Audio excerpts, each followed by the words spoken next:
Hello and welcome to The Studio Demands It, an exercise in creative thinking where we will conceptualize, pitch, and craft a film or series based on the demands from one of you listeners acting as a hypothetical Hollywood overlord. Overlord. As professional screenwriters ourselves and massive cinephiles, we talk movies all the time. All the time. And we'd like to believe that we could meet any demand thrown at us.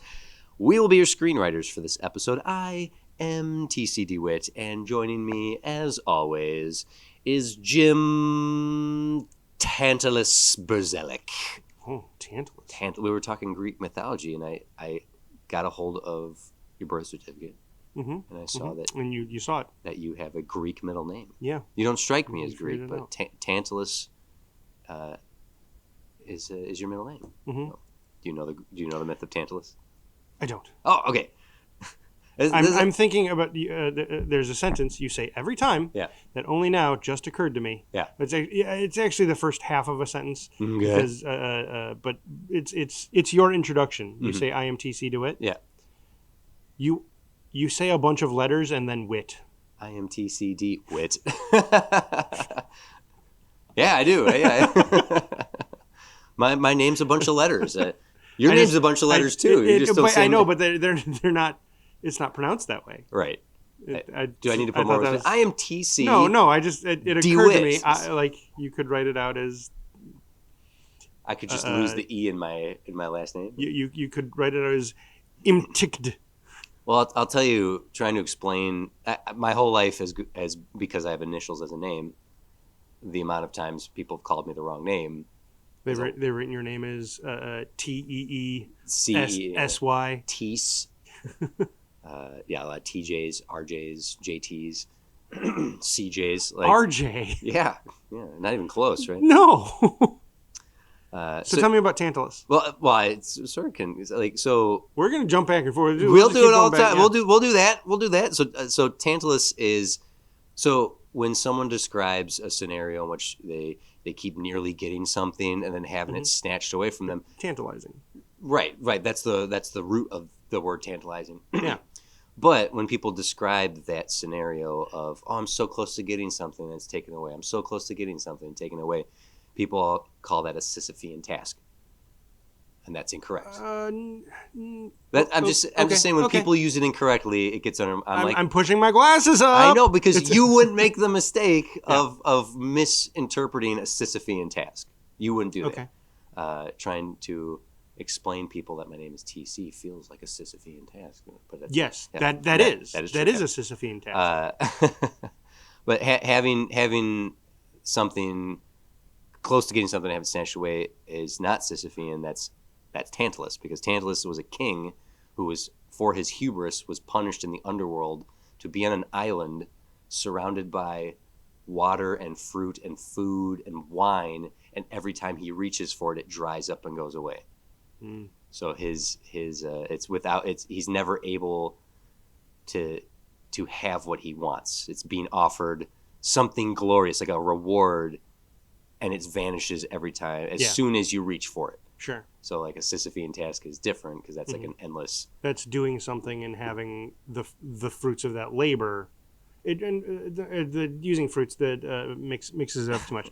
It's doing something, actually accomplishing a thing, and having it entirely undone, so you have to do it again. Right. Over and over and over again. And over and over again. You know, working. I was hoping you were going to say he was a king who went to the underworld, and Charon, the boatman, like the king was running late, and so he tried to get on the boat, and the boatman like pushed the boat. He stopped. Like, oh, okay, come on. And then right before the king gets on the boat, Charon pushes a little further away. Like, I'm sorry. Okay, this time for real. I'm serious. That's the dude who's like, all right, I promise, we'll shake on it. Oh, I don't even have hair. I'm bald, but I keep slicking it back every time. Right, tantalizing. Yeah, what a jerk. No, I love a good. It's amazing how many Greek and Latin phrases are part of our day to day that we don't realize. Or I don't know. I just I like flags have like what colors, colors, shapes. Greek and Latin phrases. E pluribus yeah. unum of many one is Mm-hmm. is on our money, stuff like that, right? But my favorite Latin phrase. It's not on our money. Is it still on money? I thought it was taken off and replaced because that was actually it either is or was supposed to be our national motto. Mm-hmm. And one of the founding fathers recommended that to be it, and it was put on our money. And it was in the 30s that there was a whole bunch of "In God We Trust" church people petitioned and negotiated to have it changed to "In God We Trust." Church people, the cause of And the thing all is, our problems. yes.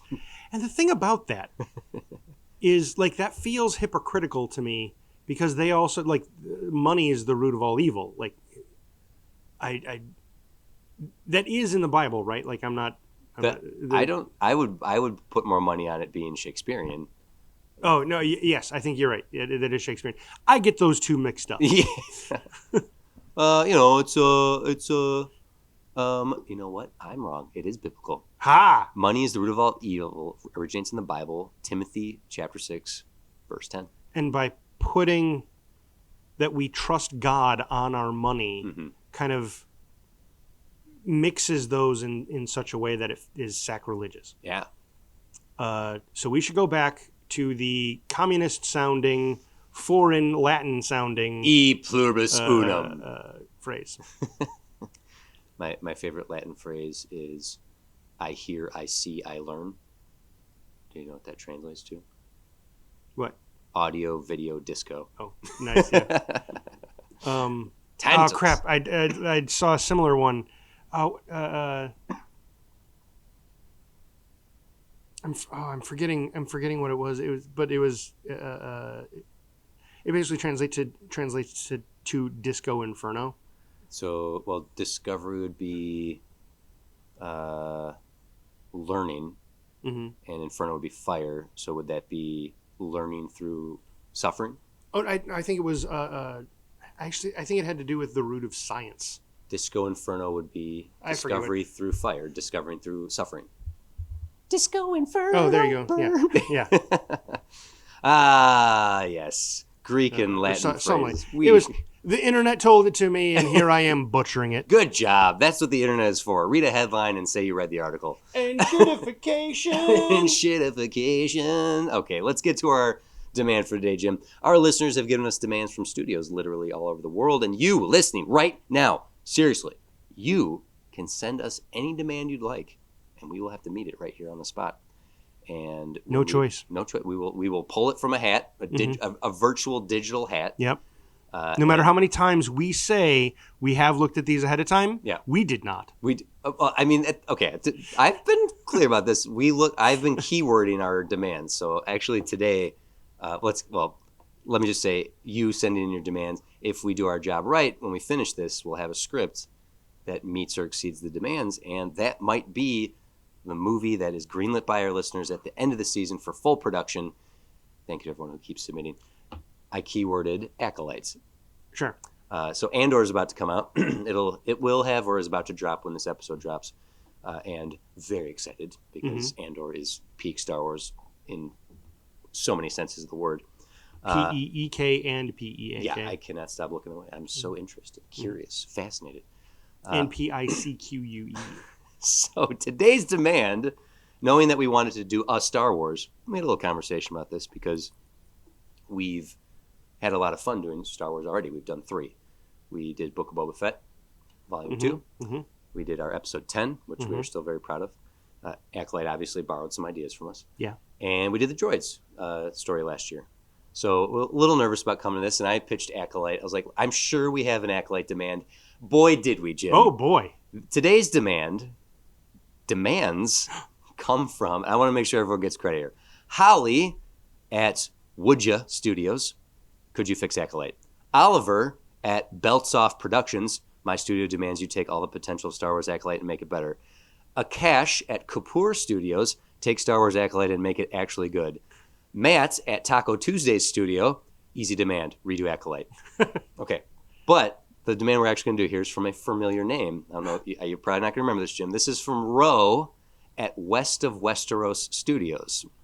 Welcome back to my office, gentlemen. I want to again thank you for using our company's time machine to go back to 2018 and fix all of the issues with Game of Thrones before they occurred. History now only remembers the final season as the perfect conclusion to the incredible series it was always meant to have. The pop cultural world thanks you. With that in mind, the studio has a new demand for you two. Andor and Mando are top tier Star Wars. Filoni cartoons are too. We are in a golden age of Star Wars. And then there's Acolyte. This show had all the potential and squandered it fast. It's unfortunate. Wait. You just read out an onomatopoeia. Well, it says sigh. I read it. I could have just you gone. You got to do the sigh. Yeah, that's all I wanted. Do the proper length. I apologize to Edgar Allan Poe. It's unfortunate. Acolyte squandered it fast. But it's not impossible to correct, courtesy of your skills in our time machine.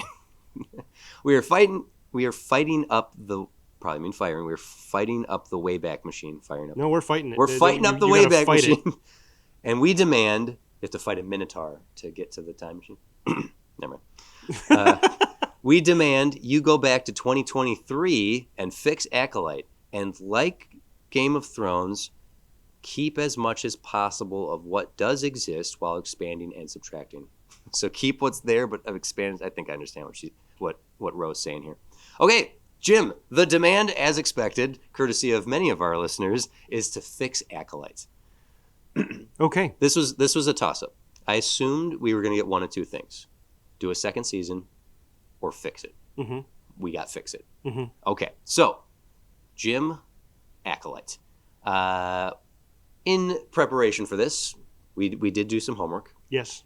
We rewatched the whole show. We did rewatch it. We rewatched it in one sitting. This is verging into a bad voice. I shouldn't do it. I was just doing a list by what, yeah. Okay. Let's talk briefly about Star Wars for a moment here. I want to say I love Star Wars. You know that about me. Every conversation that starts with that, it's going to a good place. I just want to say I love you, Star Wars. I love Star Wars. It would have to go a long way for me to hate it. I think Acolyte got close in a few spots for me to actually be upset that I was watching something. But much to the chagrin of a lot of people, I do not hate Last Jedi. I think Rise of Skywalker is the worst one. I came around on the prequels. You go through phases. You go through peaks and troughs, as the Brits say. Acolyte had a lot of... What'd you say? You weren't mad, you're disappointed?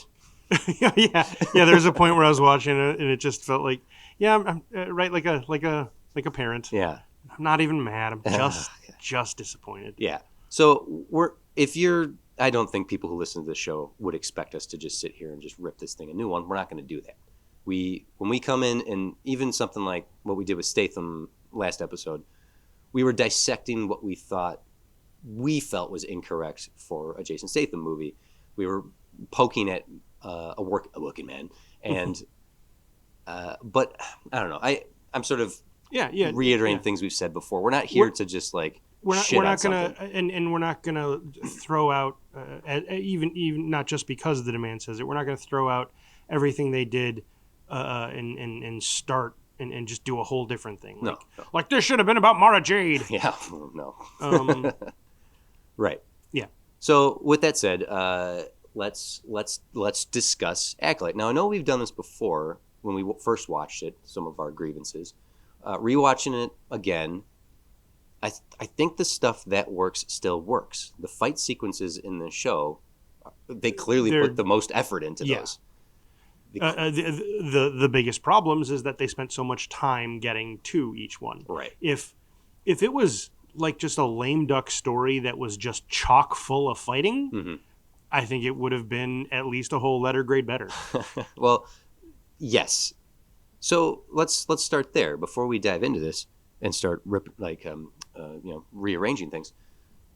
Tonally, what do you think is appropriate for this show and the material it's presenting? I personally think dark. I think that we don't need something as whimsical and as fun as Skeleton Crew. I'm laughing because in our rewatch, yeah. Basil, the little rat tracking character. You hated him so much, and it was like he was very clearly the whimsical part of the show. Yeah. It was I honestly her droid was also Pip. Yeah. Merchandising. Sort of, except he didn't do much. It was basically a Walkman / screwdriver that made noise. What if Peter Quill's Walkman was also a sonic screwdriver? Yeah, basically. that someone walked into a whiteboard and wrote alien, and then wrote, what if Peter Quill's Walkman was also a sonic screwdriver? Mm-hmm. Yeah, and they were like, and then made a dollar symbol out of one of those S's. The question mark. Every S. Yeah. No, I think tonally, okay, the strongest thing of Acolyte is Manny Jacinto's Chimere.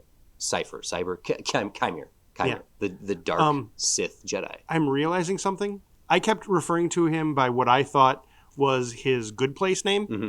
Jason Mendoza, yeah. Mendoza. Did I say Mendoza? Yeah, I think so. Okay, because I'm thinking back, and what I'm remembering saying is Jason Mantzoukas, and that's a totally different person. That's a very different Star Wars. But now I want that. Oh my God, Jason Mantzoukas. It's kind of like a... Imagine him as Chimere. You can't think my brain through the helmet. Yeah, I got my helmet on. You can't think through my helmet. I like Kumail Nanjiani in Obi-Wan. Like that was a surprise. Jason Mantzoukas, frankly, wasn't big enough. Yeah. Not it wasn't a big enough role. Right. He's swole as hell. Yeah, he was an Eternal, for Christ's sake. Jason Mendoza, Manny Jacinto's character Chimere is the best part of the show.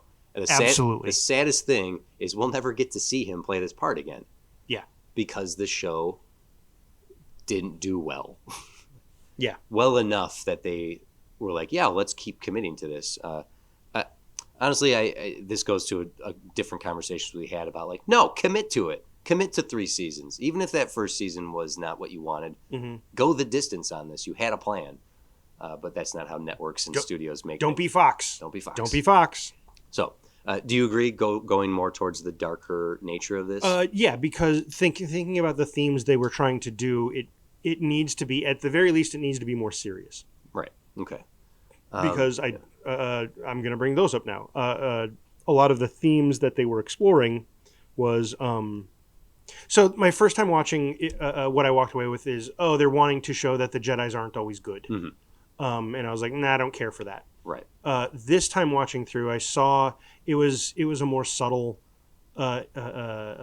thing, and that's sort of the problem. Is a lot of the things I started pulling from this second viewing was they were actually saying and following a lot of themes that were really subtle, and they planted things with like one little line that was couched in a larger conversation, or they were throwaways that just because they weren't caught by a watcher watching the first time, things would happen later that just that felt unmotivated when they were planted properly, but they weren't the kinds of things that like, on a rewatch it's all clear, it all falls into place. Instead, it's just this just falls flat. Yeah, a lot of what they're going for is the theme. Sorry, I just wanted to get to that point. Yeah. The theme that I noticed that is kind of central to the reason they wanted to show the Jedi aren't always good is because I believe the central theme to it is you put the finger on it as I was trying to figure it out. It's power, right? And power, even in the so almost like Game of Thrones. Is about power as well, but they just didn't want to do gigantic monsters of people. That is, so it was. It's about power and how these groups are kind of exerting it over each other. Right, the Jedi over the galaxy, the Coven of Witches over their children, the the master apprentice relationship between the Jedi and the Padawan, and how that then passes down from the Padawan taking a new Padawan, right, and then a Sith master trying to take an apprentice. Mm-hmm. It is power dynamics, Mm-hmm. and that's a great theme. That's a great theme to explore. It's a great theme to explore in Star Wars specifically, setting this at the furthest end of the canonical timeline, 100 years before Phantom Menace. It's laying a lot of the mythology within its own universe that we see come into play. The Virgins of the Force, they are just twisting themselves in pretzels to make Rise of Skywalker work. And good on them for making these attempts. The notion of power dynamics, I like that theme. I like the idea of the police force, the sanctimonious police force that is the Jedi. They've drank their own Kool-Aid. They think they are the one true law in the galaxy, and exerting that upon people and being confused that their people aren't responding to them. Right, we have the right to take kids. Yeah, right. That's some evil stuff. Take that sentence out of context. There, put it in the mouth of a real world person, and that's horrifying. Right. Yeah. That concept within the Jedi's school of thought. It's something that is consistent through the prequels into the fall of the rise of the Empire. And it's always couched in oh no, this is good. This is you're getting to go to Hogwarts. Yeah. This is great. Charles Xavier School for the Gifted. Come on. Yeah. It's only good. You're too old. 8 years old. You're too old. Shame. Leave that kid alone. But right in this is showing no, it's not always the whimsical dream of being a magic person. Right. Like it's being stripped. It's being ripped from your family. The stylistic, tonally, the police investigation of a serial killer of Jedi. Someone is killing off Jedi. That was a good pitch for what this show was initially going to be, which is there's a murder of a Jedi. That hasn't happened before. And now we must investigate. Oh, we have a suspect. This suspect is rooted in a cover-up. Ah, crap. What? Well, because if we were to build this show just from the title and that pitch, that there's a serial killer killing Jedi, right? Holy crap! Could we make an amazing investigation show? But that throws away everything that this is, and a part of the demand is going with what the show actually has and is about. Yeah, you even mentioned the title. I didn't even think of that. Like an acolyte is someone who, assists in a religion. Sure, that's an acolyte. Someone who is so devoted that they push forth the agenda of their masters. That's what the Jedi are doing. That is what our dark Jedi Sith is trying to do. He doesn't call himself a Sith. He says that might as well be what you call me, but even he doesn't believe in the ways of that. Chimera, I mean. Yes, the police investigation show, doing a procedural set in the Star Wars universe would be really cool, especially if they moved more towards. I don't even want us to sit here right now and move this towards Andor. I wanted to get closer to Andor, but we're not even going to try. That is a level that we don't need to try to reach here. Really, I think the mission here is to just kind of turn the dials on this to make everything that's here work as well as we can. So here's a main thing that I noticed in this rewatch. Yeah, who's the main character? This is an ensemble. So it's but still, so this is like a Phantom Menace issue. I remember once having a whole thing about the red letter media guys taking that who's the main character? It's not Anakin. He doesn't show up till the 35-minute mark. It's not. Yeah. Right. I see you making faces. It was a reflex. It was a reflex at the notion that a main character can't show up until later. Yeah. And in the grand scheme of things, Anakin is the story that's being told, so on and so forth. Right. I heard someone answered without hesitation that Qui-Gon was the main character of Phantom Menace, and I was like, I guess I never really thought of that before. He is kind of mostly there through the whole movie But to Acolyte's point, we have Soul, who is this Jedi with a secret, and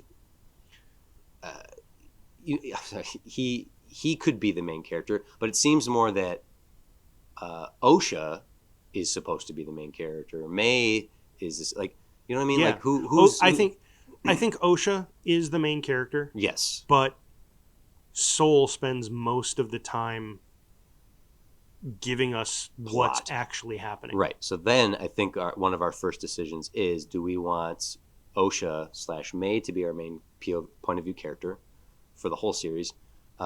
Soul, played wonderfully by Lee Jung-jae, who's from Squid Games and learned English for this phonetically. Mm-hmm. I think it's between those three, and we had discussed, I think, Chimere being the fourth character. Those are the 4 characters of this series that are the most important. Yeah. Do we hand off POV episode by episode, which is a great way to do ensemble? Point to Lost, point Mm-hmm. to Battlestar Galactica. You can hand off POV per episode. Yeah. That, I think, is probably the smartest way to go in constructing this. That's the way I would go about it. And the show attempted to do that, but they never would ever commit to a perspective of a character, and that is why this thing would fall down sometimes. So honing in on, these are our 4 main characters. We're going to tell the story through their eyes. Mm-hmm. Now we can start solving the issues of the show. I can see so many cool ways to tell this story, though, because what actually would also that is the way we're going to go. Mm-hmm. I'm just going to throw out these ways we're not going to do. It really just this. So thinking about it, looking at right, because it's 8 episodes. Yes. Yeah. So our season, knowing our season is 8 episodes, knowing there are 4 Jedi that were involved in this cover up. Mm-hmm. And knowing it, spoiler for anyone who hasn't watched Acolyte, knowing all 4 of them die in that first season, you make each of those your main character. You do an episode from their perspective, and then you do a flashback, a Rashomon flashback. I don't know if you do the flashback first or just do second. it Lost style. Have them hand in hand. Go back and forth. Oh, sure, in the same episode. Oh, that's even better. Contextually. Then we can get way more perspective. We could do more than 4 then. And anyway, but doing it just from those 4, and they all end up dead. Mm-hmm. So then at the very end, we have to find new characters. Mm-hmm. Who are our new characters? The characters the supporting characters we've seen in these perspectives. Now it's going to fall to Osha and May, mm-hmm. and we've encountered this new character, Chimere. Yep. Chimere. Yeah, like a chimera. Like Chimera? Yeah. But cut off the But with a Q. But Chimere. Where's the Q? QMIR is his name. Humor? Chimere. Okay. Anyway. Jason Mendoza. Yes. Jason Mantzoukas. Blake Bortles! Right, so then we have at least... actually by the end, the Green Woman would basically enter and become our 4th mm-hmm. for the 4 main characters of the next season. Yeah. Sorry. Venestra. Diagram. Venestra. Venestra. Okay. Yeah. But that's not what we're doing here. No. Well, that's not necessarily true. We could. So, okay, let's look at the first episode. We are introduced to... Okay, so the whole plot of this, if you break down the plot to this show, it's 100 years before the Galactic Empire, before Phantom Menace. The Jedi Order investigates the murder of a Jedi Master. We still Carrie-Anne Moss is murdered. There's an investigation going on. Sorry, it was Adira or Indira. The Osha is arrested for the crime, but then insists she's innocent, and then learns that her twin sister May, long presumed dead, is alive and the murderer. Mm-hmm. That's all in the first episode. Yep. So we start with Indira being confronted by this woman, this young woman who we learn is May, who's there to kill her. I am here to kill you. Do we learn that, or do you want to keep it more mysterious, or do you think they showed us her face enough that when we then go to Osha, were we supposed to be like, oh, it's her? Yes, yeah. She's the murderer? Yeah, for at least a moment until the second scene when Yord's standing there going like, where were you last night? I was here on the ship. Like, she is the suspect because she was identified. Okay. Because even the first time watching, I didn't. Maybe I'd seen ads that I don't remember, but I was not like, oh, she's the murderer. Mm-hmm. That's what they wanted us to think. Yeah. that she's arrested for it. Yeah. Even. They so Indira being assassinated by a Jedi killer is like, she even says in that opening scene, she's like, 16 years ago, which I want to get back to that. 16 years ago, you were on Brendock. Mm-hmm. Remembering all these names. Good job. And you and your 3 partners are responsible for, I'm going to kill you. Mm-hmm. You're bad. I don't like you. Yeah. And then they face off, and Indira's like... Wait, because she didn't even say, actually, she was just like, you know what you did. Mm-hmm. And as soon as she sees her face, Indira's like, you. Yeah. And then they fight, and she kills her. Mm-hmm. Great fight scene. Actually, no, I'm going to jump to this now. I think 16 years ago is too long ago. Okay. I want to shrink that time, and I think Amandla Steinberg, who plays Osha and May, should play a younger version of herself as well. She's a competent enough actor. If we set this 5, 6, maybe 7 years, she can play her younger self. No offense to the little girls who acted in this, but I don't think they need to be little baby children. She could be 16 years old, and now she's 20-something. And right, because they didn't really, I don't think they ever utilized, who are you? Like, every time a character who knew her saw her face, they're like, oh, it's you. It's you, yeah. There wasn't any confusion. I think you shrink the time between the events on Brandock, where the Witches' Coven was killed. These exiled witches of Dathomir are... Boy, if you're not into Star Wars and you're listening to this episode, we're getting all this like Star Wars jargon. But because of the Star Wars lore, they can't be older. Well, sort of. They already said they already start too old. Yeah, they already said at 8 years old they're too old. Mm-hmm. How young? Like freaking Saul was taken at 4. That was young. He was young enough. But 8 and 9, Anakin Skywalker is too old to start training to be a Jedi. So if they're already too old at 8, they can be too old at 16. This is also 100 years ago, so we could say a lot of this show, there were a lot of little things that seemed to suggest this was the origin of a lot of things. Right, yeah. This very well could be the origin of Yoda making the rule that, no, they got to be young.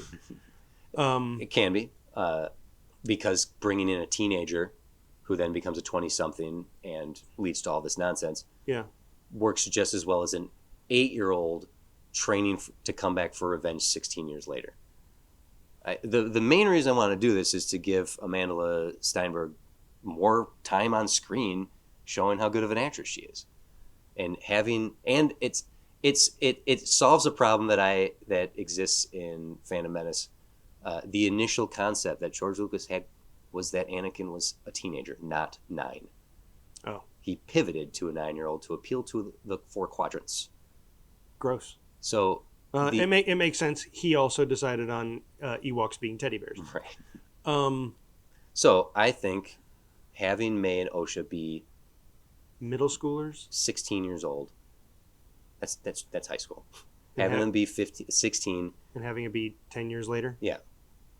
Then a lot of what we want to fix about their motives and what activates them as individuals makes so much more sense when they're 16 as opposed to 8, I think. I want to acknowledge something. Yeah. I haven't seen her act in anything else. Yeah. And you keep saying that she is a wonderful, great actress. Did I say wonderful and great? You did. You said those exact words. I have to acknowledge there was a lot of places where it was pretty flat. Yeah. I think everyone in this show did the best with the material they have. I know her from The Hate You Give and Bodies, Bodies, Bodies. I still have to see that. I want her to see that. So she's got it in her. And ultimately, she's better than those kids. Sorry. I'm not trying to be mean to these children. It's not their fault. She's at least better than them. Yeah. Okay? So let's just put it in the hands of an adult to play this character through and through. I think... I want to pivot to that for a second. Okay. I think there's a way to have the children's point of view without having to give them so much dialogue. And it honestly plays into the power dynamic portion. We can get little bits of how they feel and get them bickering. We can get them also fighting to be a little more realistic rather than, okay, hit her with the ball and then, You'd be like, "Don't hit me with the ball." Punching. We're fighting. What are you like doing? we can get some better child bickering than that. But we get more of their perspective through their mothers, through the and through the basically we also I think it would also be interesting to just maybe it's not interesting. What I would do and it's boring is we get a lot more of it from the adult's perspective, and the kids are just sort of pulled back and forth because ultimately what they want doesn't matter. This is a power dynamic between the adults. I like that the witches, the mothers are arguing about the fate of these children that they created with the Force. I think you're right on that, having more of their disagreement clearer on screen and in the performances. But I don't want to take away from Osha and May's decision making and why they like. Why does Osha not want to be a witch? Why does May want to be a witch? Like, that goes to them as characters. What do they want? They want a family. They want to blaze their own trail. Sure, but then that goes to the other. That still goes to my point. We can have those kids because I wanted to show that. I hate how much they talk. They tell us everything. And the thing is, they don't even tell us well.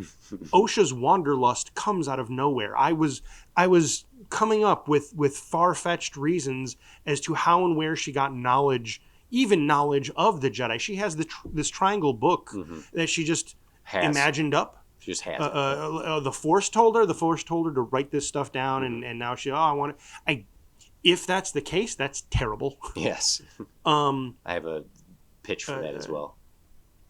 And so I think by moving away from having these two little girls constantly have all of this private dialogue and instead seeing them thrust into these situations where the witches are very good, May, for being a little psychopath, and Osha, you need to toe the line. You need to be a better witch. Yeah. So then suddenly this Jedi shows up, this mysterious stranger who's not like any of these people, and of course May's not going to like him because this has been going great. I'm going to be a witch, and all the witches here don't like you, so I don't like you. And Osha, who hasn't been as good of a witch and has been kind of punished for it and feels abused, suddenly this person shows up and isn't telling her what to do, is asking her how she feels. And that's why I think a teenager is a better option here as opposed to a little kid. I think a little kid can... I don't think an 8-year-old should be allowed to make a decision like this. But sorry. You're right. Yeah. They shouldn't. And that's why you show so much of the adults manipulating them. But that's the reason why Osha would be more drawn to saying, I want to go with the Jedi. To that point. I want to run away with the circus. To that point. The way we are shown this through the flashbacks is that Sol and the 3 other Jedi are just, I don't know, mapping field on planet far, far away. He comes across... They're doing tests on soil and plants. Yeah, they find it up. The planet's populated. They discover the Coven of Witches. He sees the girl, and by the next day, the temple's burned to the ground. Like maybe 2 days later at the most. I think Sol's appearance to these witches should be, he should introduce himself. I think that he should be a presence within their community. I think like I'm the old hermit that Ben Kenobi is to Uncle Owen, to Luke. It's poetry. Having him, instead of sneaking around, seeing these 2 little girls going back to his friends and going, we need to kidnap some little girls. Like, I think he should go to the mothers and be like, hello, my name is Master Sol. I'm a Jedi. We know what you are. Oh, we didn't know this planet was occupied. Aren't you? We are exiles of Dathomir. I'm familiar with Dathomir. Like, let me talk to you. Let me show you. I noticed your daughter's using the Force. We don't call it that. We don't call it the Force. We call it the way or whatever. No, they called it the thread or the string. But like allowing him, instead of he bulldozes his way into this. This all falls apart because he's so damn eager to have. I don't know. Like it's nonsense how it falls apart. I think being a little more tactful of him as a person to go, hello, I am a Jedi. I want to talk to you about your children. I see that they have abilities. And Then the mothers can discuss the pros and cons. Let's see what our daughters think. I'm a Jedi. You have powers. Then you get to what you're saying, where she sees a different option, and now she has more information to make this choice, as opposed to, I met a guy who says he's a Jedi. I want to be a Jedi. That's like an 8-year-old seeing a fireman put out a fire and go, I'm a fireman now. I'm going to be a fireman. TC, yes. I think you are not giving second graders nearly enough credit. Hey, if second grade me got what he wanted, I'd be Doc Brown. I'd be in a time machine traveling to 2023, stopping Star Wars Acolyte from being a bad show. I'd be, as we discussed, either a paleontologist or a semi-truck driver. You wouldn't be a paleontologist. You'd be a what? The way I pronounced it as a kid was paleontologist. Paleontologist. Paleontologist. Okay, within the flashbacks, within the existence of the show, so Soul introduced himself.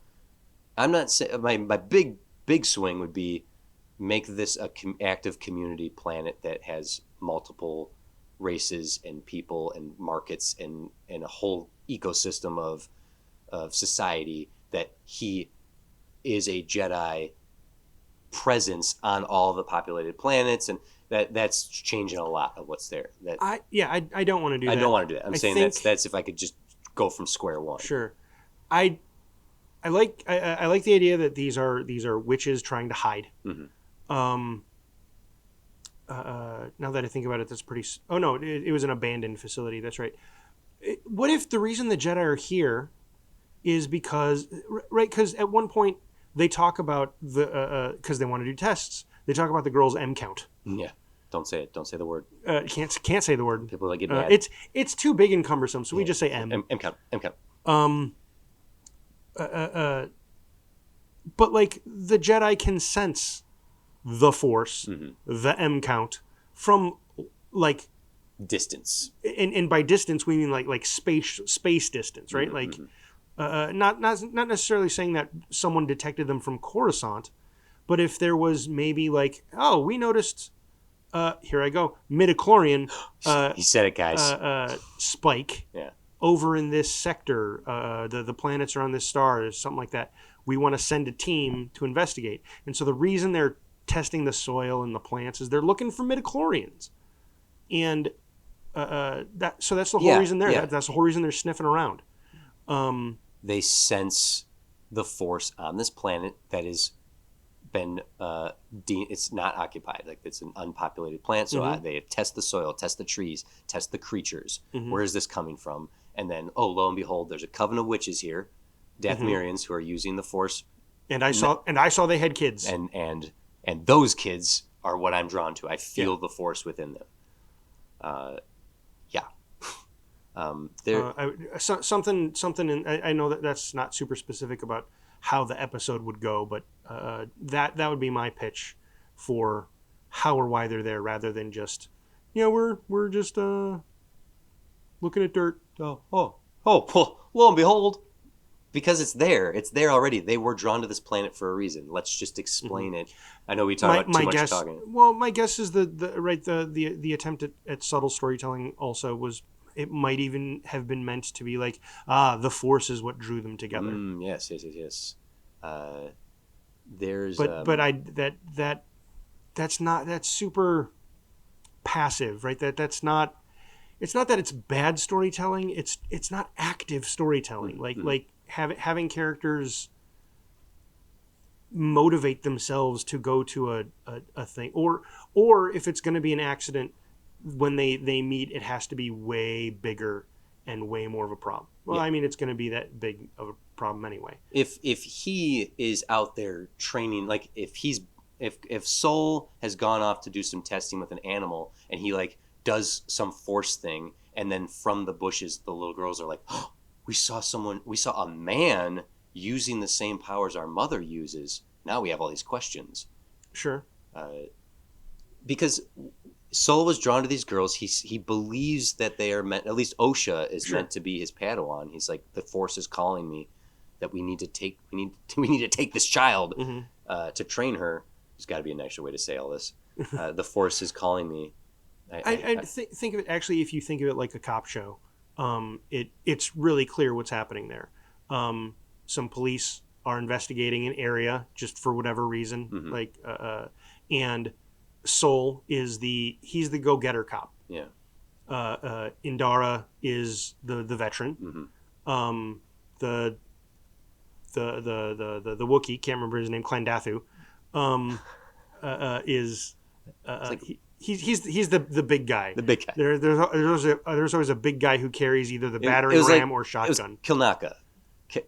I'm going to stick with Klandathu. Klandathu. It's a bug planet. And then Torbin's the rookie. And Torbin. Okay, and Torbin's the rookie. Yeah. And they find this group of suspicious people who have kids. Mm-hmm. And in the cop procedural, right, the go-getter cop is like, no, something's off here. Those kids aren't safe. They kidnapped them. This is weird. I'm getting Sarge, we got to get those kids out of there. I'm going to do anything it takes. And Sarge is put upon like, no, we got to do it by the rules. Got to do it by the book. But the gung-ho cop goes in and does it anyway. Like, that's what's happening here. Yeah. But couched as Jedi, which muddies it, because then instead of, that was another thing we discussed is, because it's supposed to be about power dynamics, what they're trying to do is they're trying to not vilify anyone here, right, but still have it be about politics, or still have the politic be about power. Right. And instead, it should just be whoever has the power in the scene is righteous. They're righteous about it, and they are the bad guy in that as scene. The villain. Yes, absolutely. And in fact, when we seen the way it went down from our first version and then seeing the second version of how it actually went down wasn't that much different. Mm-hmm.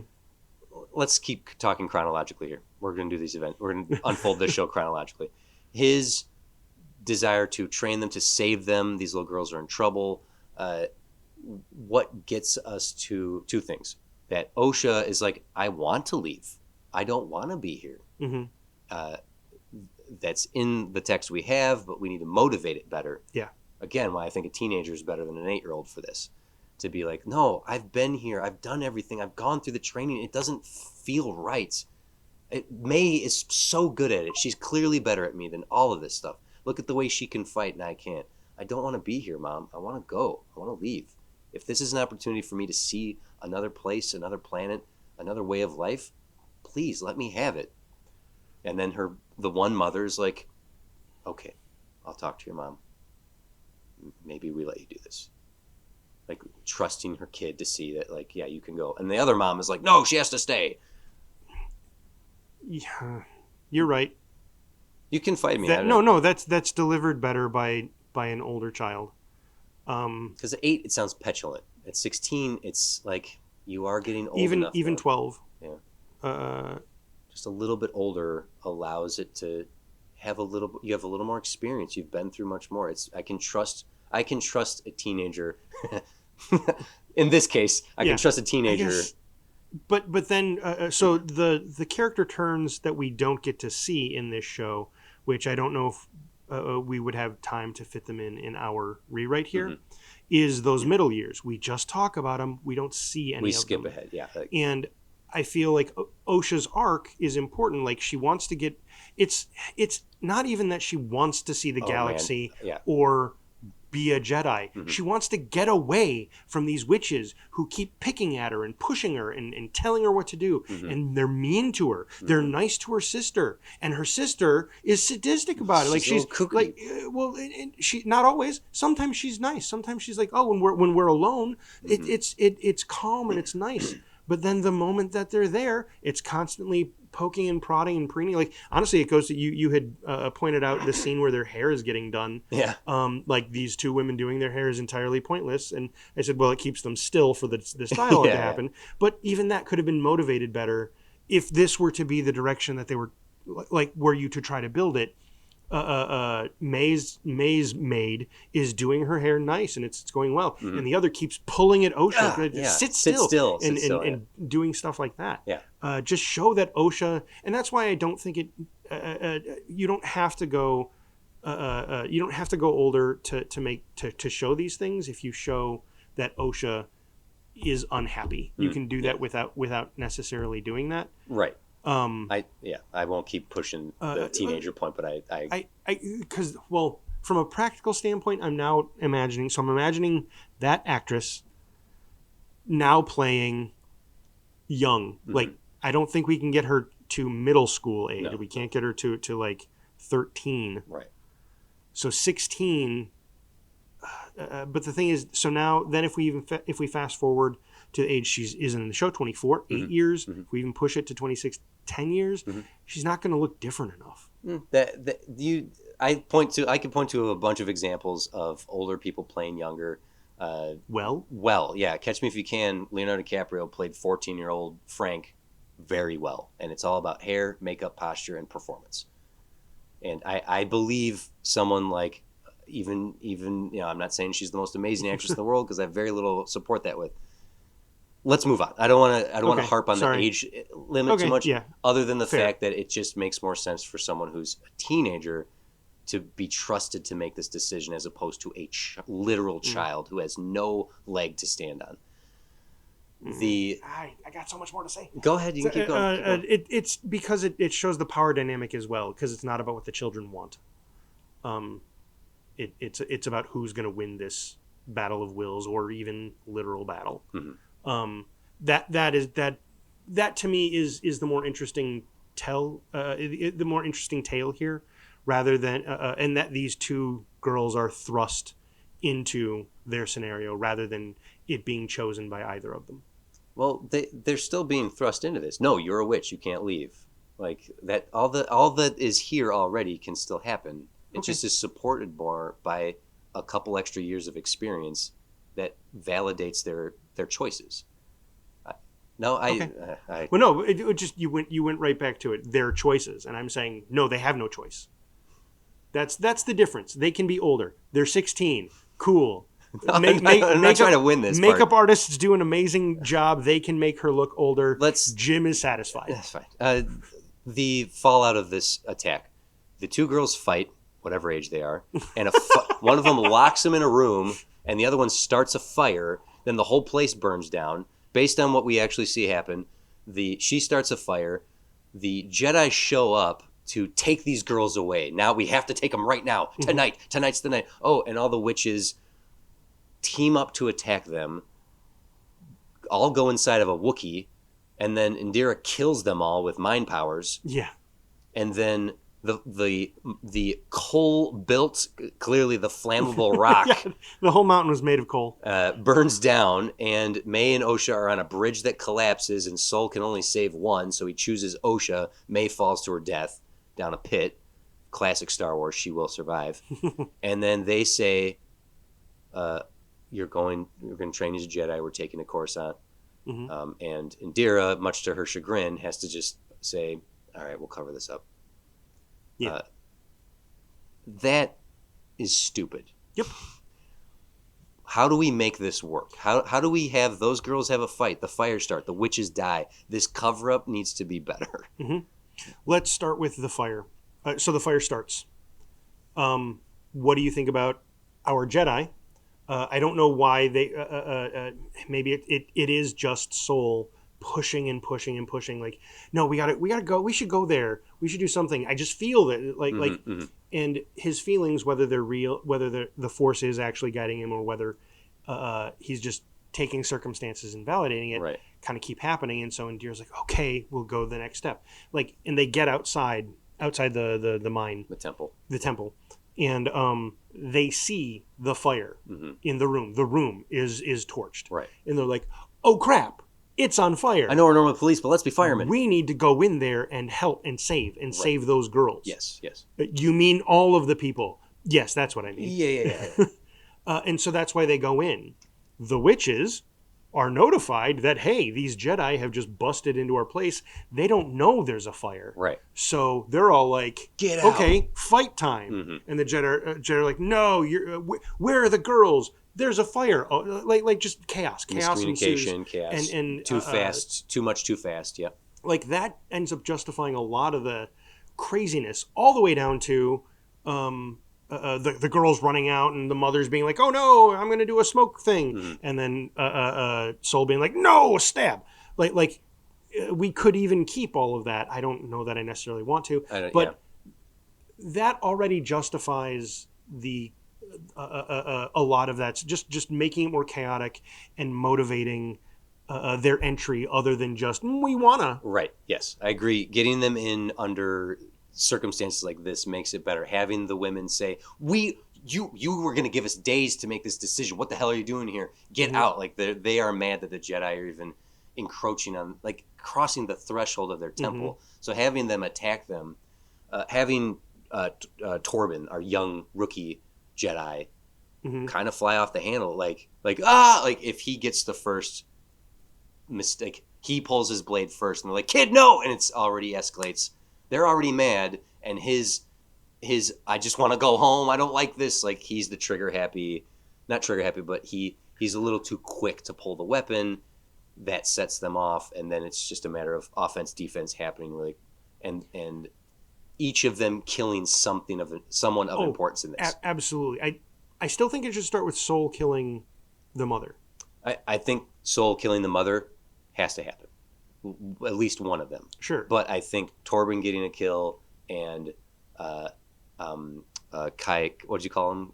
I called him Clandathu. Clandathu. If Clandathu does get possessed and they have to fight him and he's a wreck, and Indira's just like trying to keep this shit together and everything is falling apart while all this fighting is occurring, I think they all are at fault here. They've all screwed up. I agree. Yeah. I still want it to be Soul that kicks it off, though. Okay, yeah. That's it. Otherwise, yes, Torben freaks out, right? Yeah. Kid, no! Because the moment he sees they killed one of the leaders, oh, we're doing this!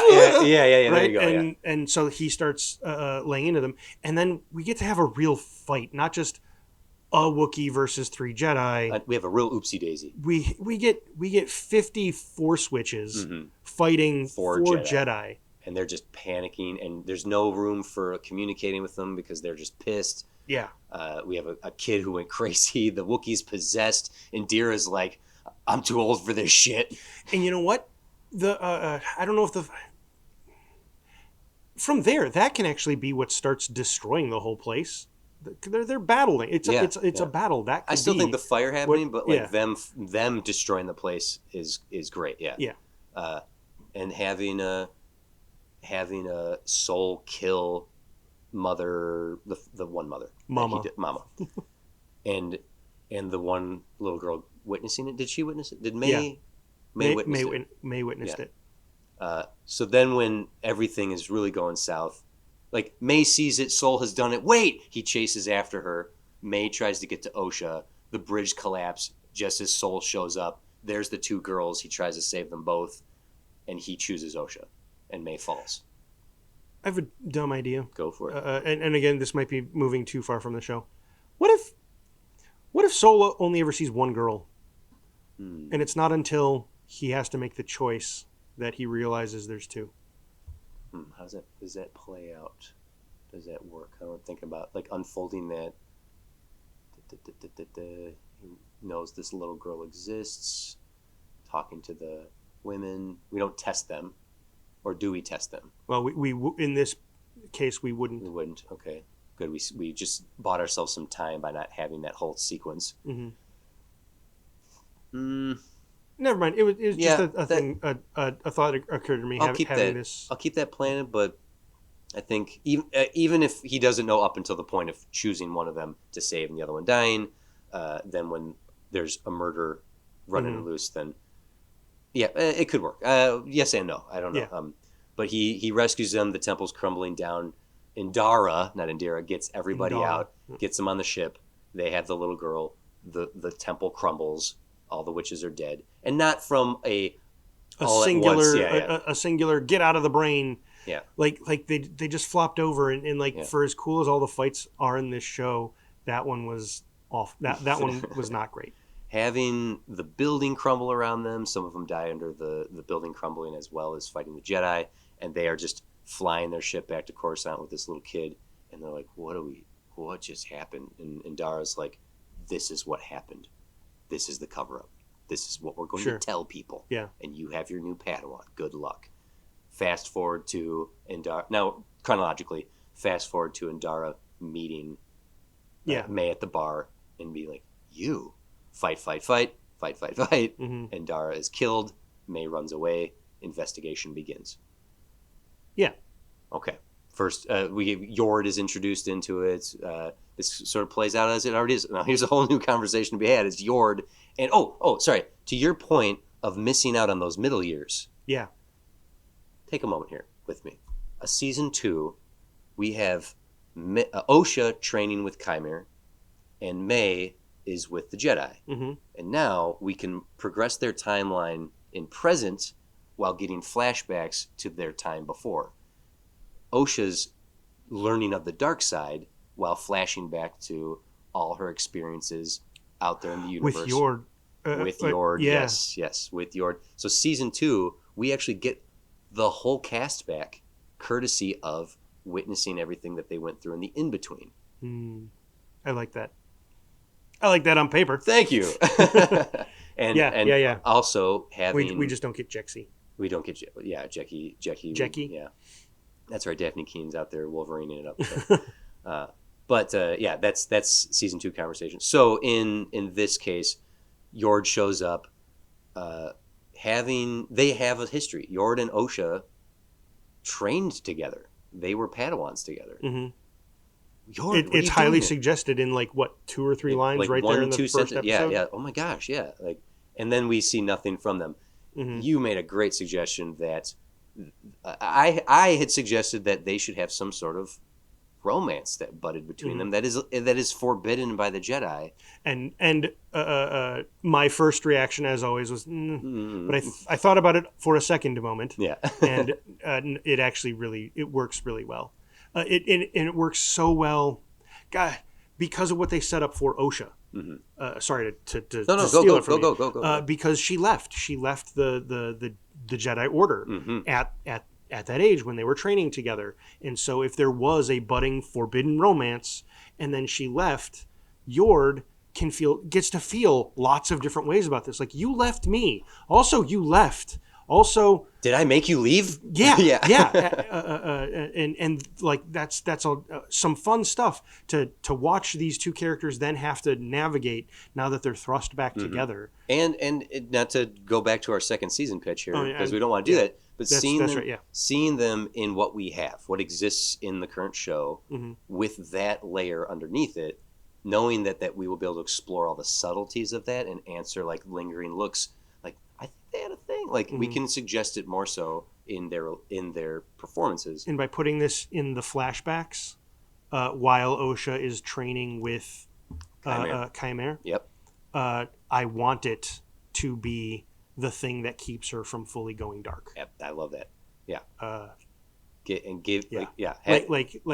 So as we're watching, it's like seeing her go through 2 trainings and which way are you going to go, even though the one had taken place years ago. She there's still good in her. I feel it. And because a Darth Thirst Trap, Chimera, they very much built this dark fantasy romance in there when we finally meet him with Osha. It's one of the sexiest things in Star Wars. It is. But kind of pushing more toward that, pushing that button more in season 2 of no, he's training her and he's also kind of literally seducing her. Yeah.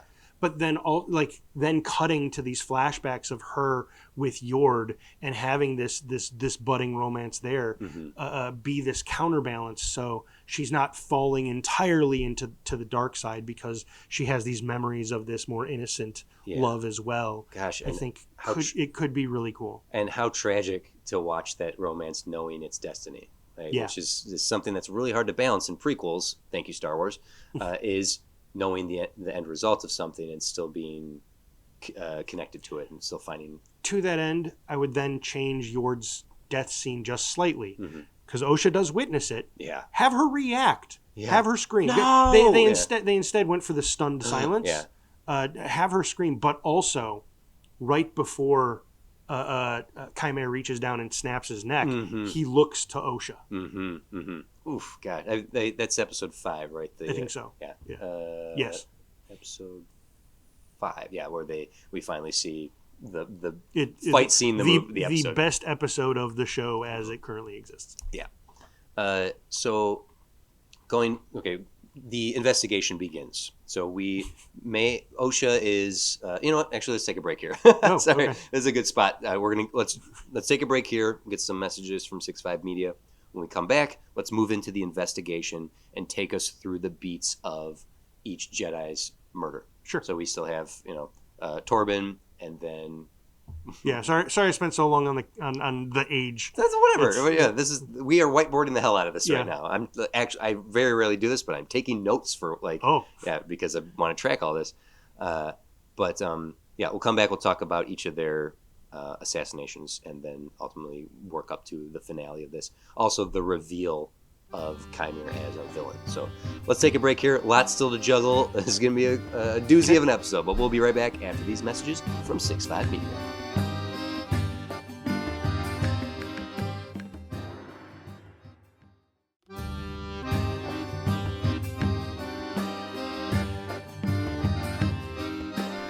And I'm just saying, like, we could get more shirtless scenes. That's what I'm saying. Absolutely.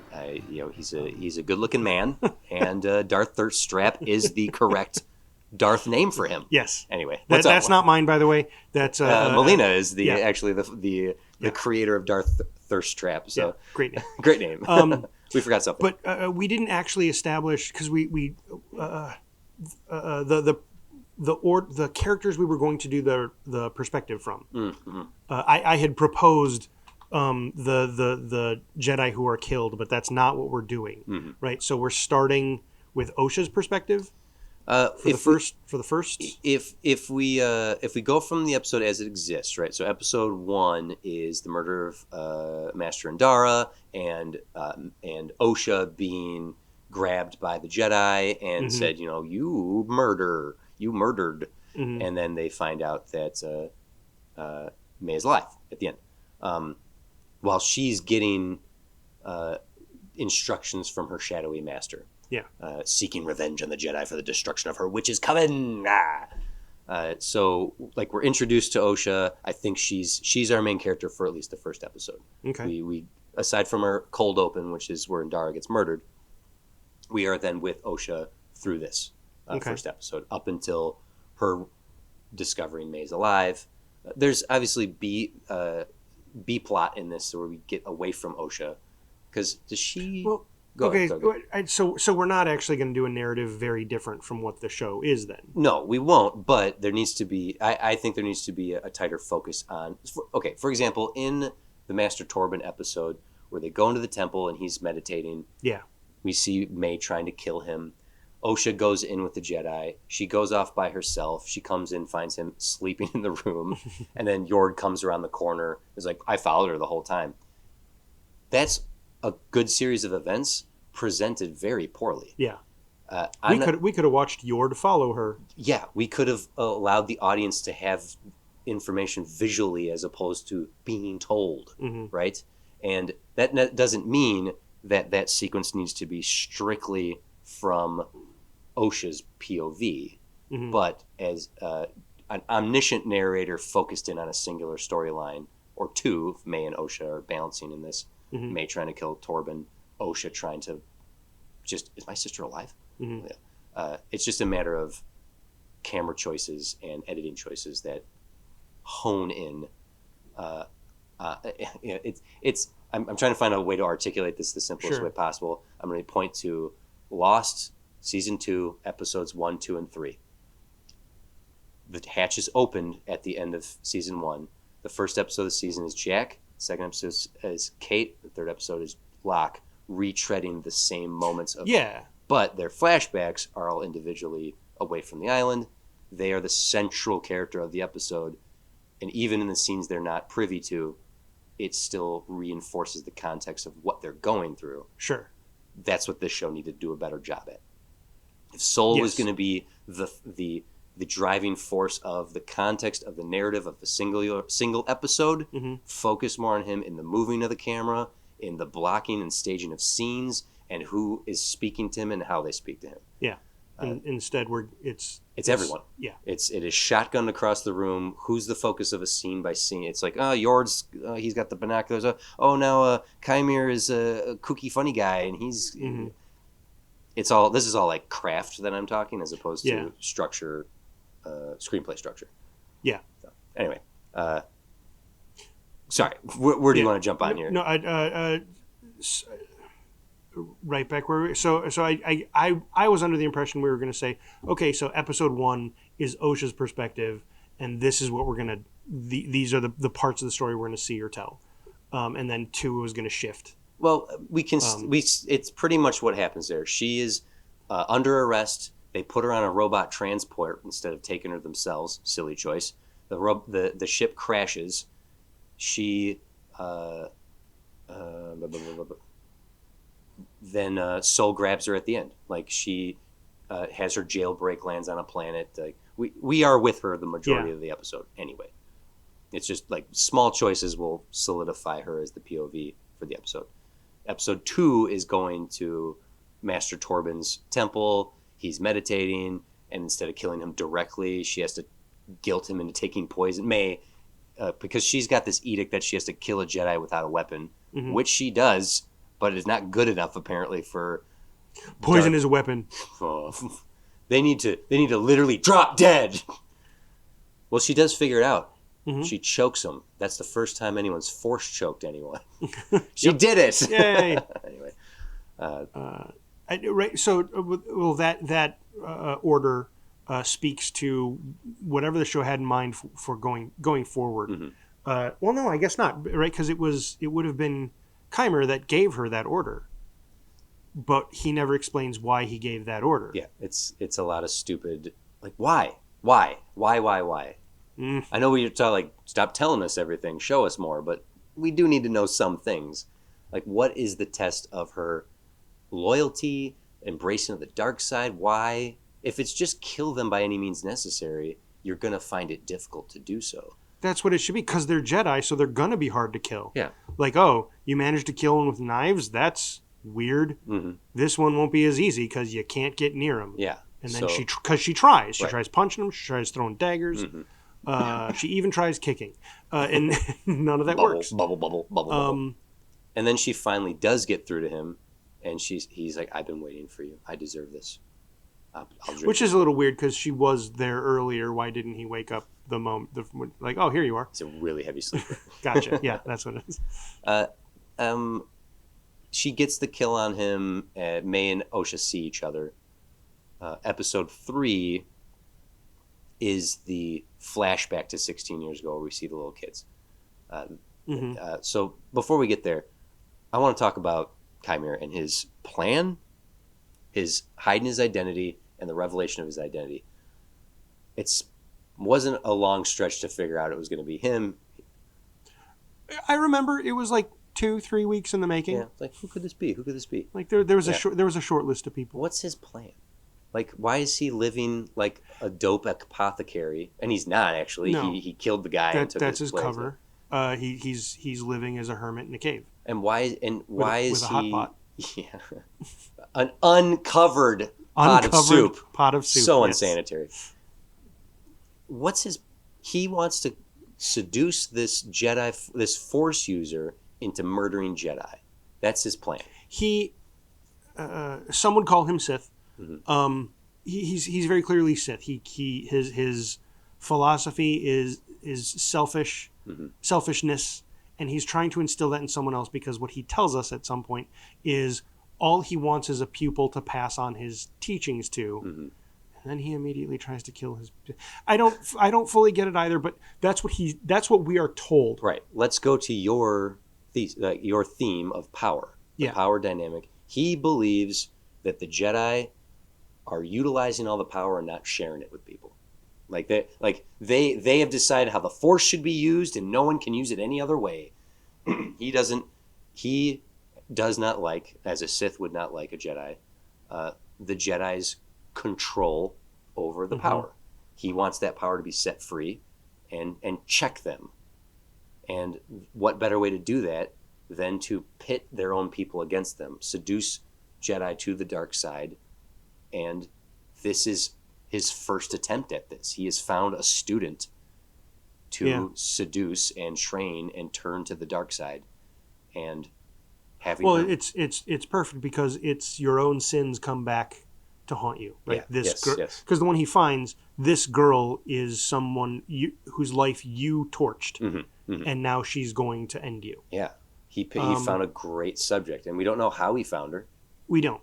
but And he's been training her for some time. as far as his backstory, we have hints. My theory, we don't know for sure. My theory is he is Venestra's original Padawan. Because he has the whip marks on his back, and when she senses them, she goes, "You're alive." Didn't even catch that. Yeah, he has the scars on his back. I knew he had scars. It didn't even occur to me that they were her whip. That's what it seems to me. That's an excellent connection.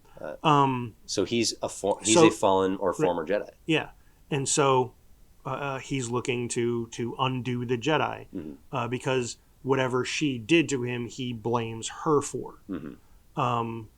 And so what did she do? The first thing that comes to mind is she whipped him because she was an overbearing teacher. Sorry, this goes back to how I want it to be portrayed. Osha is treated by the witches. Yes, yeah. There's perfect information visually for us to draw from here. She has a purple lightsaber. It's a light whip. Yeah. But purple is a very rare lightsaber. Mace Windu has one. The canon behind that is red and blue combined equals purple. It is a Jedi who dips their force power into the Sith dark side and uses it correctly. So the fact that she has a purple weapon and whipped a kid means she was a pretty overbearing teacher. Yeah.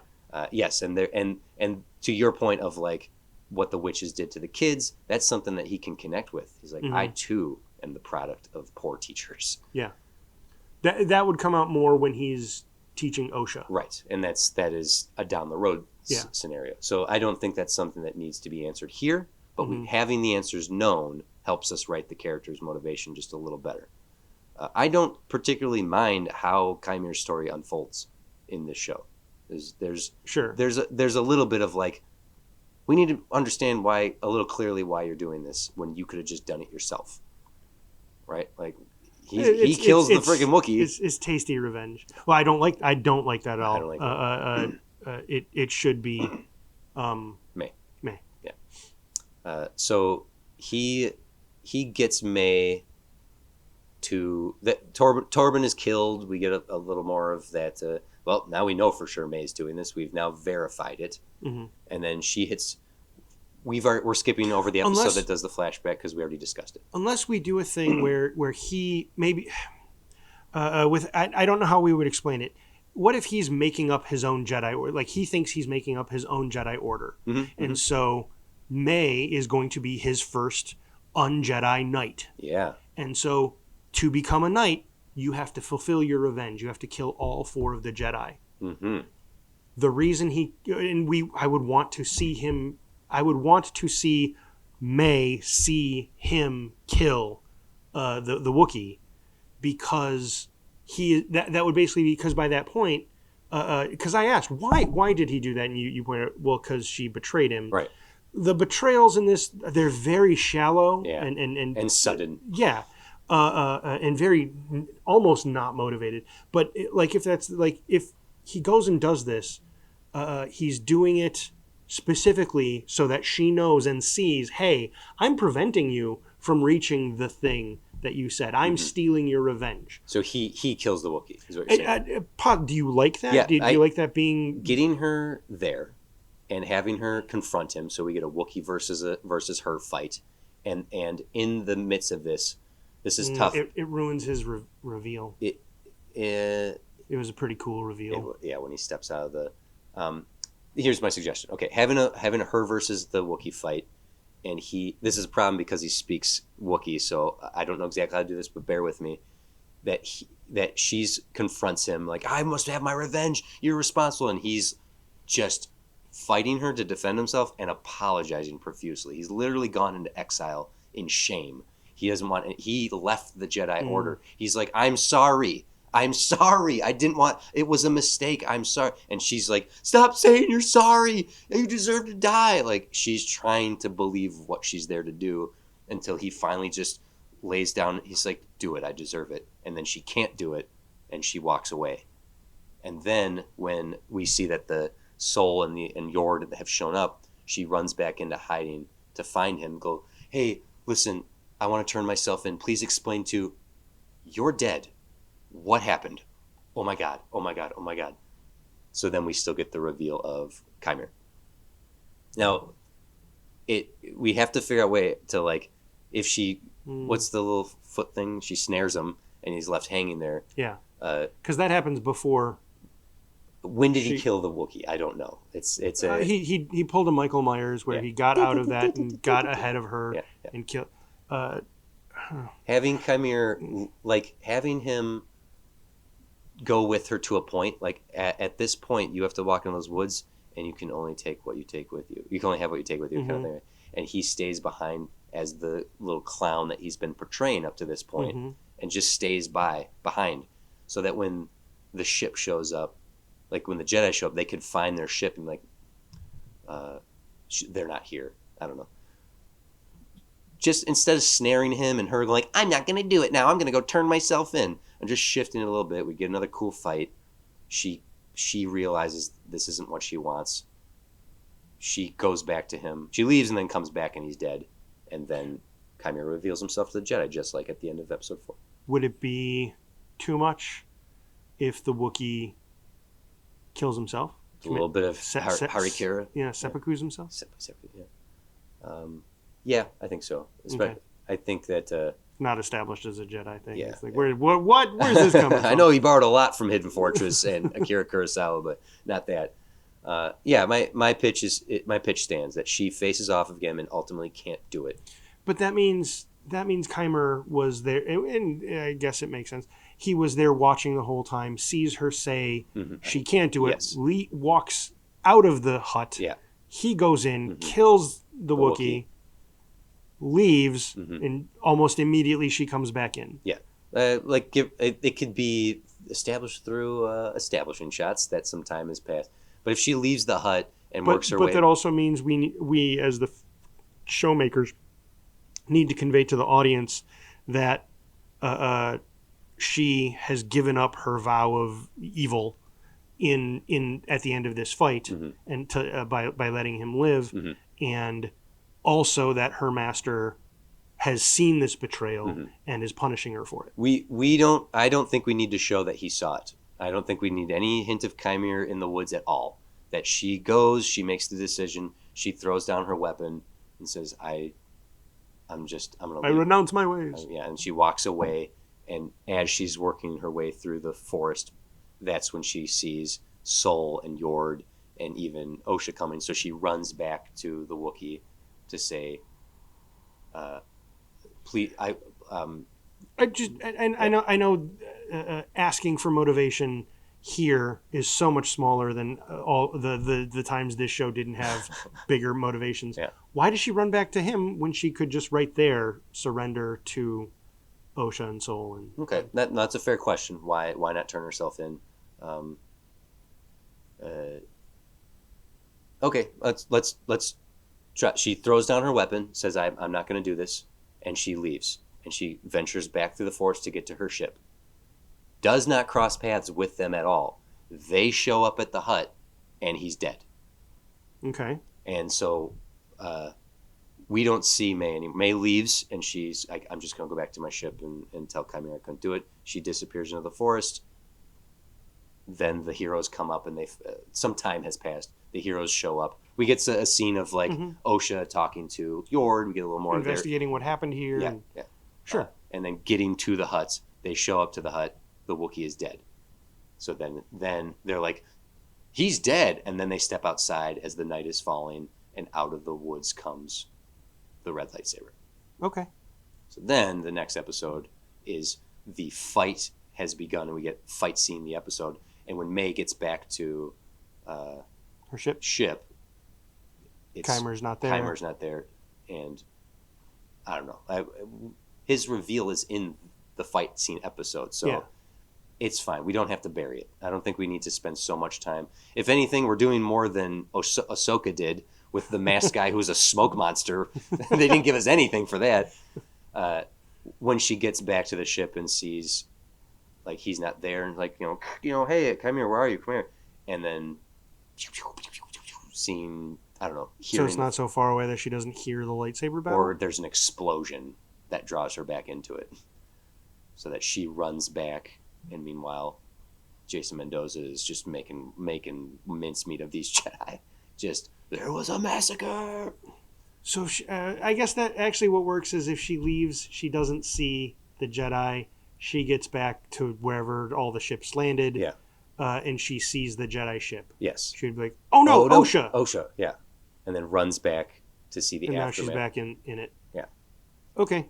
The Honestly, right now I feel like I feel lost in our own show, and I feel like we're just repeating the things that happened in the episodes. Well, we are saying, but better. Well, we are motivating the characters. We're moving them across the board differently. That is true. We're sort of moving into broad strokes here about getting from A to B to get to the key moments. Yeah. Her deciding I'm not going to kill this Wookiee is a very pivotal moment, and it motivates.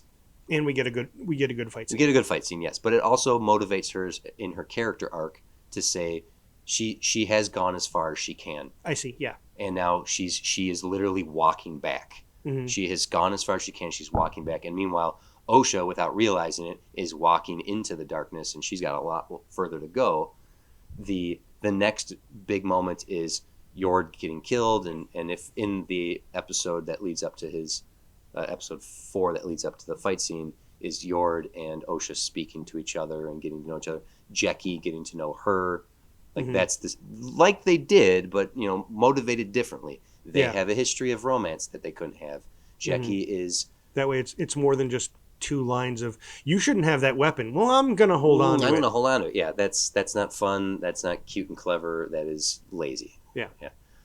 Establishing Jackie as this young Padawan who fully believes and has true devout faith in the Jedi Order and the rules.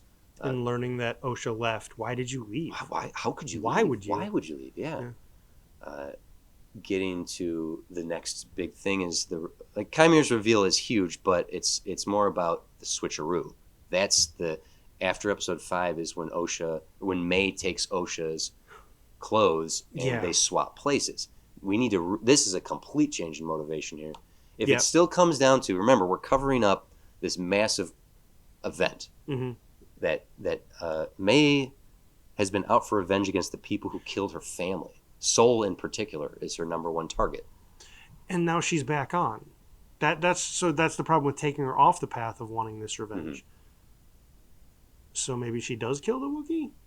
Well, let's as far as story arcs go, that's pretty flat. But let's it doesn't mean it wouldn't be cool to watch. Let's walk that path for a second. Let's say she shows up, she does confront the Wookiee, she does kill him. In fact, he lets her kill him. And then she's standing there, and the Jedi show up. May, come out of there, which is what we get. And whoever's in that hut, come out here right now. And she comes out, and she has eyes on Soul. It's like, you're the last one. You're the last. Erasing everything I've set up from. Sure, yeah. You're the last one I need, Soul. And he's like, I'm not gonna fight you, May. Osha, your sister's here. May, I didn't know you were alive. What are you doing? Shut up, Osha. I'm doing what you could never do. My eyes are turning red. I am embracing this. And then she can't beat these people. They've got her dead to rights. And that's when Master shows up, very proud of her. Good job killing that Wookiee. I'll handle this. Let me show you how it's done. That's what do you think of shifting it to she does get the kill on the Wookiee. She killed the other two. Why not kill this one? I keep saying we can have this super cool fight with a Wookiee. What if we do something different? And unfortunately, this might be too much like Torben's death. What if he invites her in? Like, oh, you finally come. Yes. He invites her in. Like they do a whole tea thing. Like they exchange. I love this. And they talk it out. Yeah. And at the end, that's when he says, "You can kill me now." Yeah, I like that. That's great. Something like that. I'm afraid that's a little too much like Torben. The reason I'm saying that, it keeps in line. I don't think she should necessarily come out and confront all of these Jedi. I like that she's hiding in there, and that it is her master who essentially rescues her by revealing himself. I just thought of a fix here too. Is that cool having the? But then the Wookiee would need to talk, and if he's just, We can subtitle it. oh, that's true. Yeah, there's no reason we can't subtitle it. She can speak Kashyyyk. She can speak Wookiee, and he could. Like, she doesn't have to Well, do in Star Wars, she would just talk. Right. That's what I'm saying. She comprehends it. She's not going to pull a Sure. Han Solo and be like, which is cool. This is cool that she just can speak directly to him, and he speaks directly to her, subtitled. I mean, really crafty is to not subtitle it and have her responses fill in the gaps of context. Well, let's subtitle it for this, and then he says, "We can fight now," and then, or "You may kill me now." Whatever the case may be, she's now trapped in that hut. Oh, what if it is? We'll fight now, and they stand off, and he just puts the lightsaber to the side to let her kill him. Yeah, sort of Obi-Wan Kenobi-esque to be like, strike me down, I deserve this. Yeah. And then she's stuck in the hut, and now we get fight scene the episode. I have a fix. I think I have a fix for the switcheroo. Okay, good. Because this is the biggest. This is the next big hurdle to get over, is getting them to switch spots believably. Okay. I'll just get cut right to it and pitch it this way. As it is, May goes, I'm going to take Osha's identity so I can get on that ship with Sol and kill him. That's what she does, right? That's the way the show does it. That, from my understanding of watching, that is what they were doing. What they were doing. Okay. I'm going to do it the other way. It's Osha's idea to take May's persona to get on the ship with Kymer. Why? I don't know. I'm just starting there as a change to try to get the same result through different means. If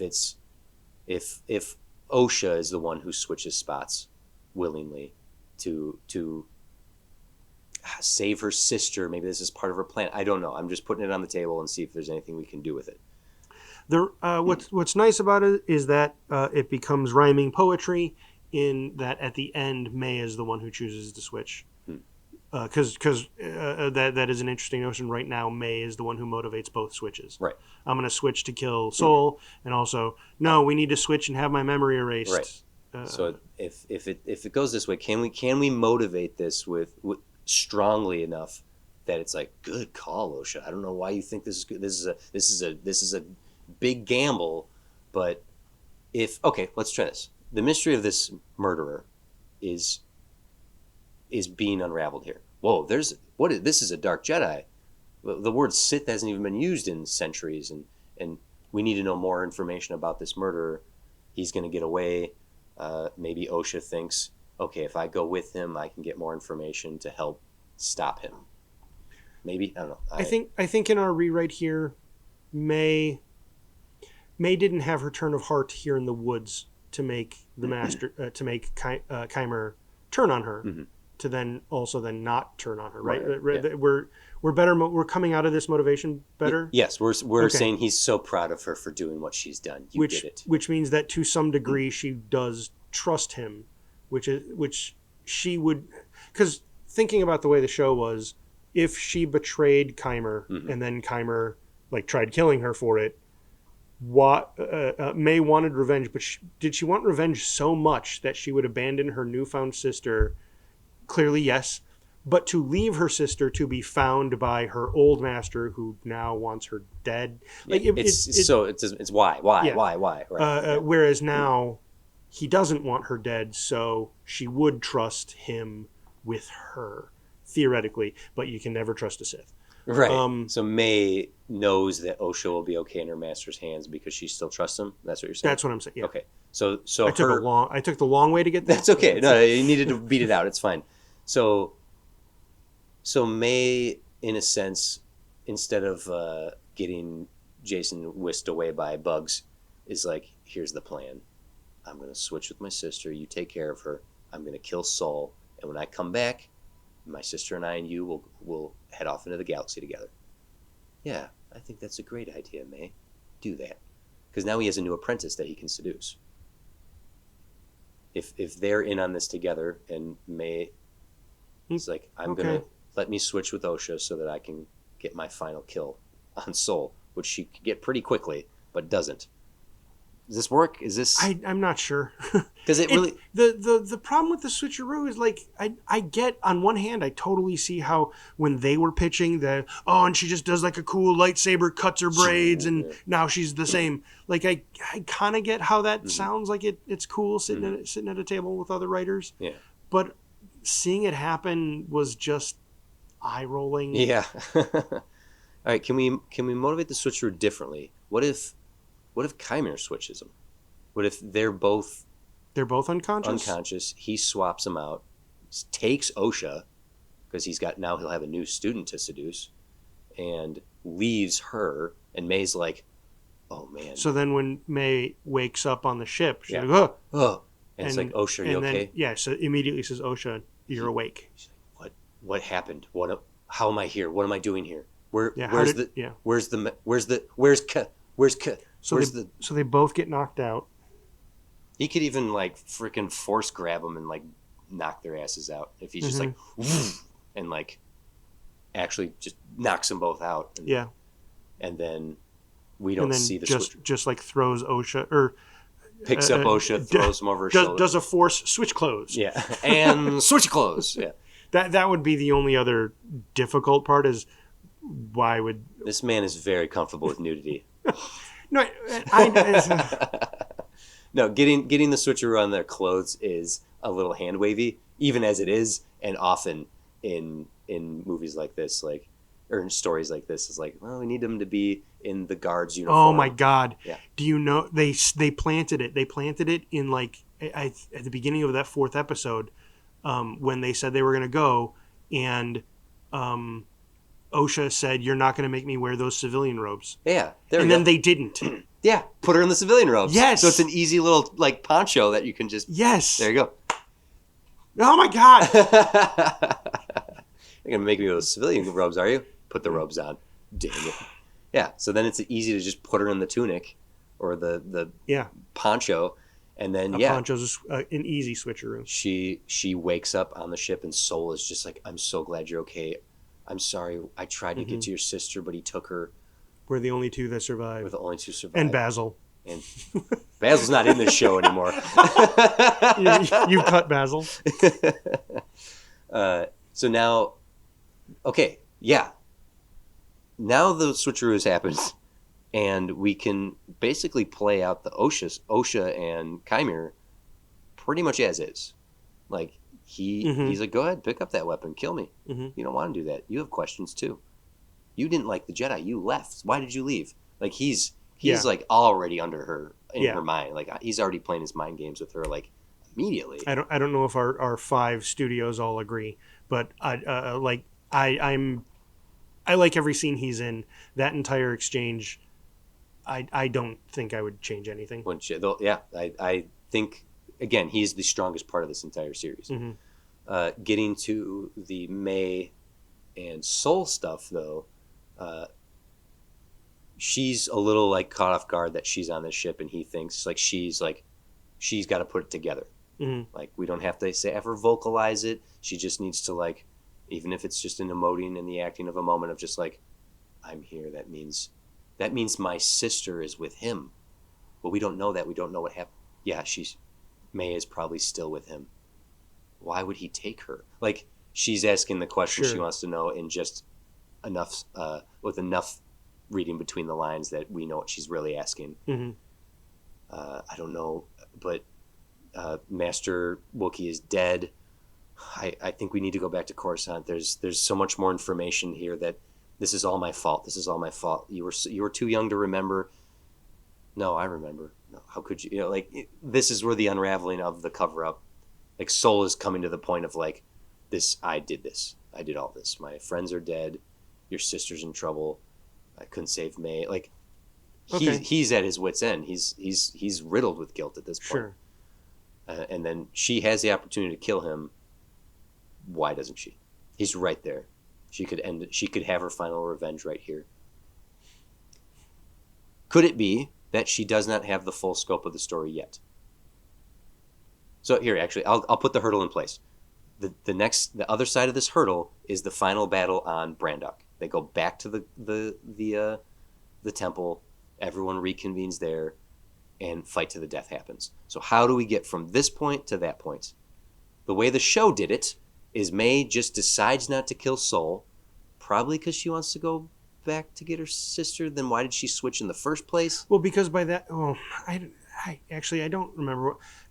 So that's another thing that they kept doing with these characters, was they kept changing their motivations. Right. Like the switcheroo wasn't just this once in episode 5.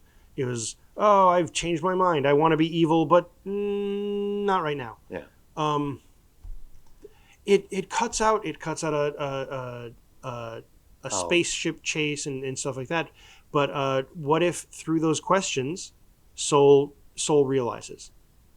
And I would much rather he knew all along. Like he, instead of making him such a dope that he didn't know that okay, no, you know what? You're right. Maybe through the questions he puts 2 and 2 together. Between the questions, or a thing happens where she reveals her arm, yeah. because that never the pays tattoo. off. She has a tattoo. It never pays off. Yeah. She doesn't have the tattoo. Yeah. Because May doesn't have the tattoo. Yeah.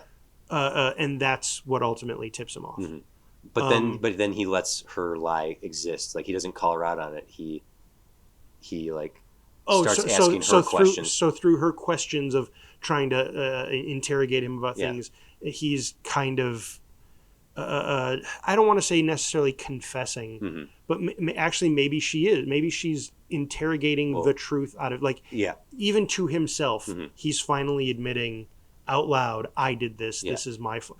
But then why doesn't she? Oh, because he's a Jedi, and so he just like clonk, bonk, and cuffs her. When she finally goes for it, we still need to motivate everyone back to the planet. But here's the thing: the episode that exists on the currently after this is the redo of the flashback where we see the history again through Sol, having a cat and mouse conversation of her interrogating him, getting the questions out, him slowly realizing she's May. We could have a brief scuffle of her like going for it and him like, I'm not going to fight you. I need to tell you the truth. Let me tell you. It's time I confessed and you knew everything that happened. And it never comes out? No, because the next episode is the flashback where he said the end of that episode goes, it's time you learn the truth. Oh, okay. And then the next episode starts. It's them landing on Brandok, the 4 Jedi, however many years ago, however old we want to make them. And now we replay. We already discussed what we would do with the setup to this. And now it's unfolding it with all the missing pieces. Sure. And also the power dynamic changing in such a way where now anyone we might have had sympathy for the first time or thought were enemies this time has switched, because now we're hearing it from Sol's POV. So now the witches, like, lines of dialogue are delivered differently at this point. Where like initially it was like, you have no right to be here, and then in the other version it's, you have no right to be here. Like, sure. So that we like whose version of the truth is the right one. Sol's saying it's this. Here's my only problem with that.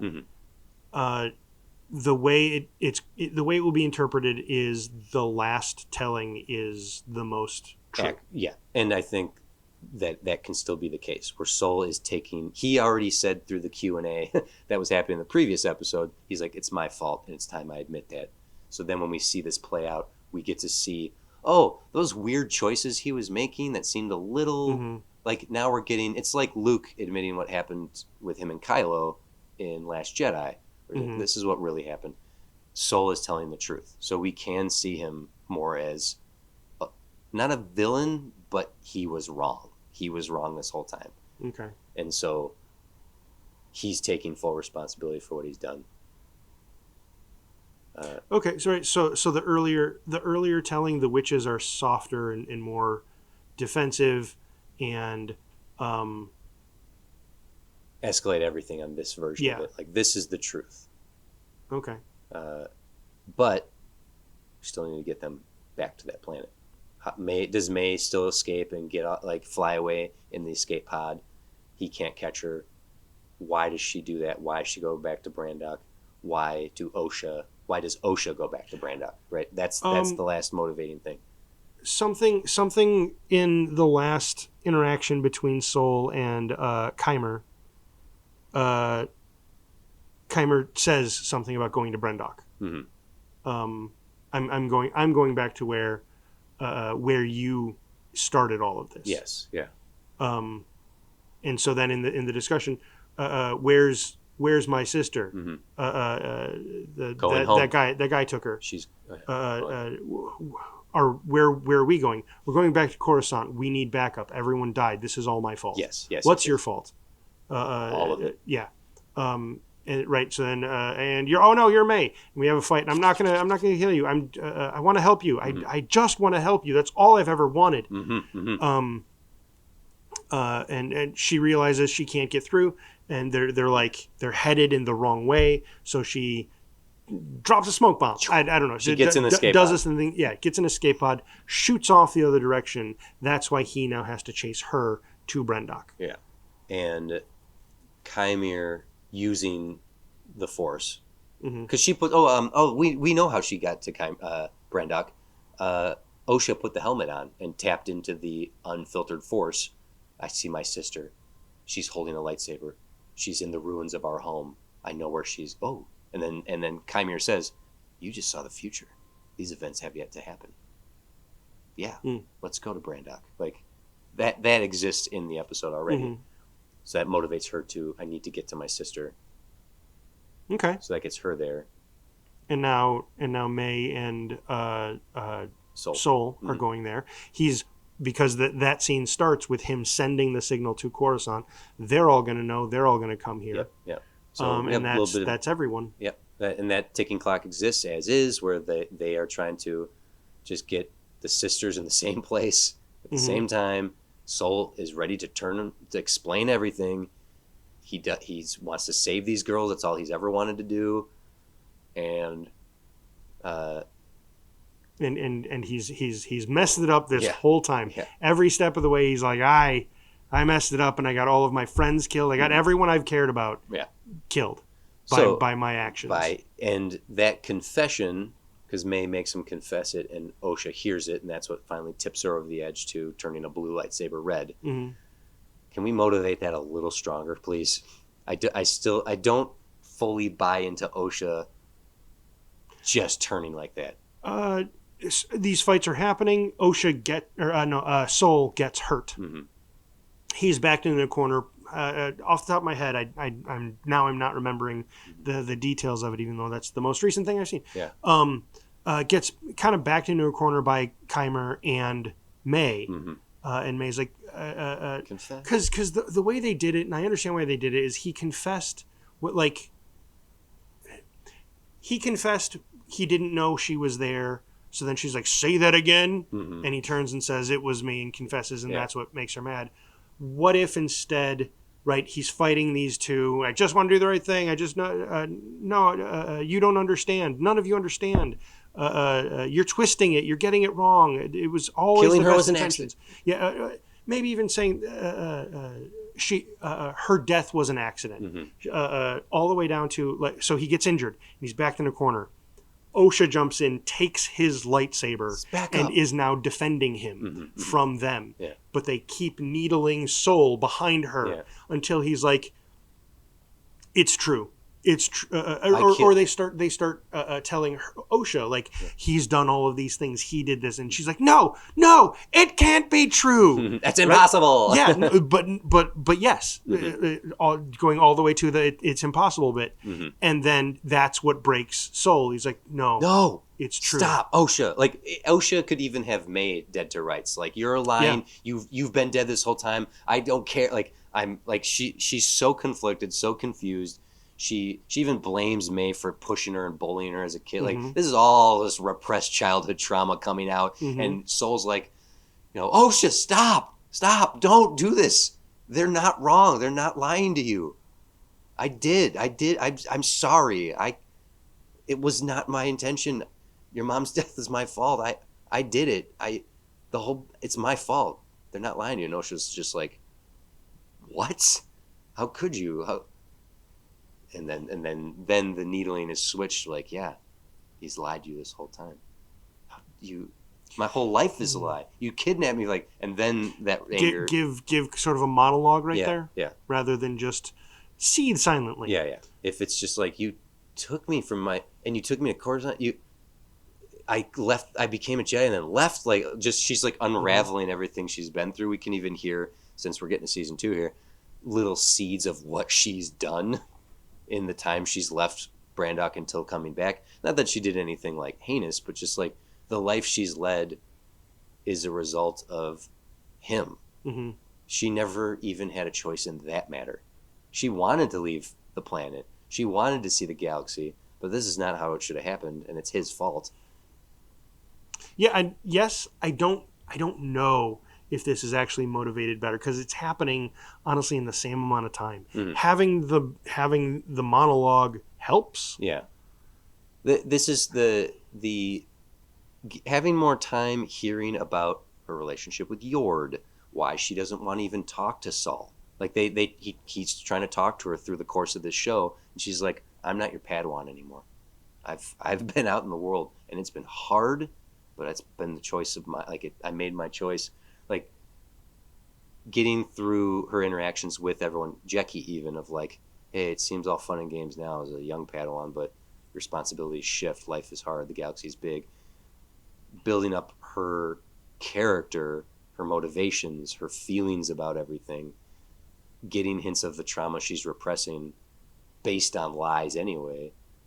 We can and Kymir pulling out of her the same thing that he did to May, Okay, then that means we got to go back through all of those episodes and plant all of this way more. Yeah, like Osha is the character that should be the most realized and strongest in this entire series.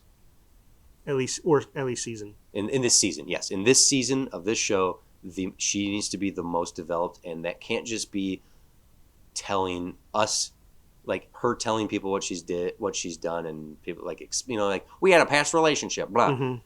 It's her relationships with people from her past and how she interacts with them now. Like, just let that build up so that we can shatter it once the lie is over. Once Soul finally admits everything and says, "It's true, they're not lying to you," then she has that.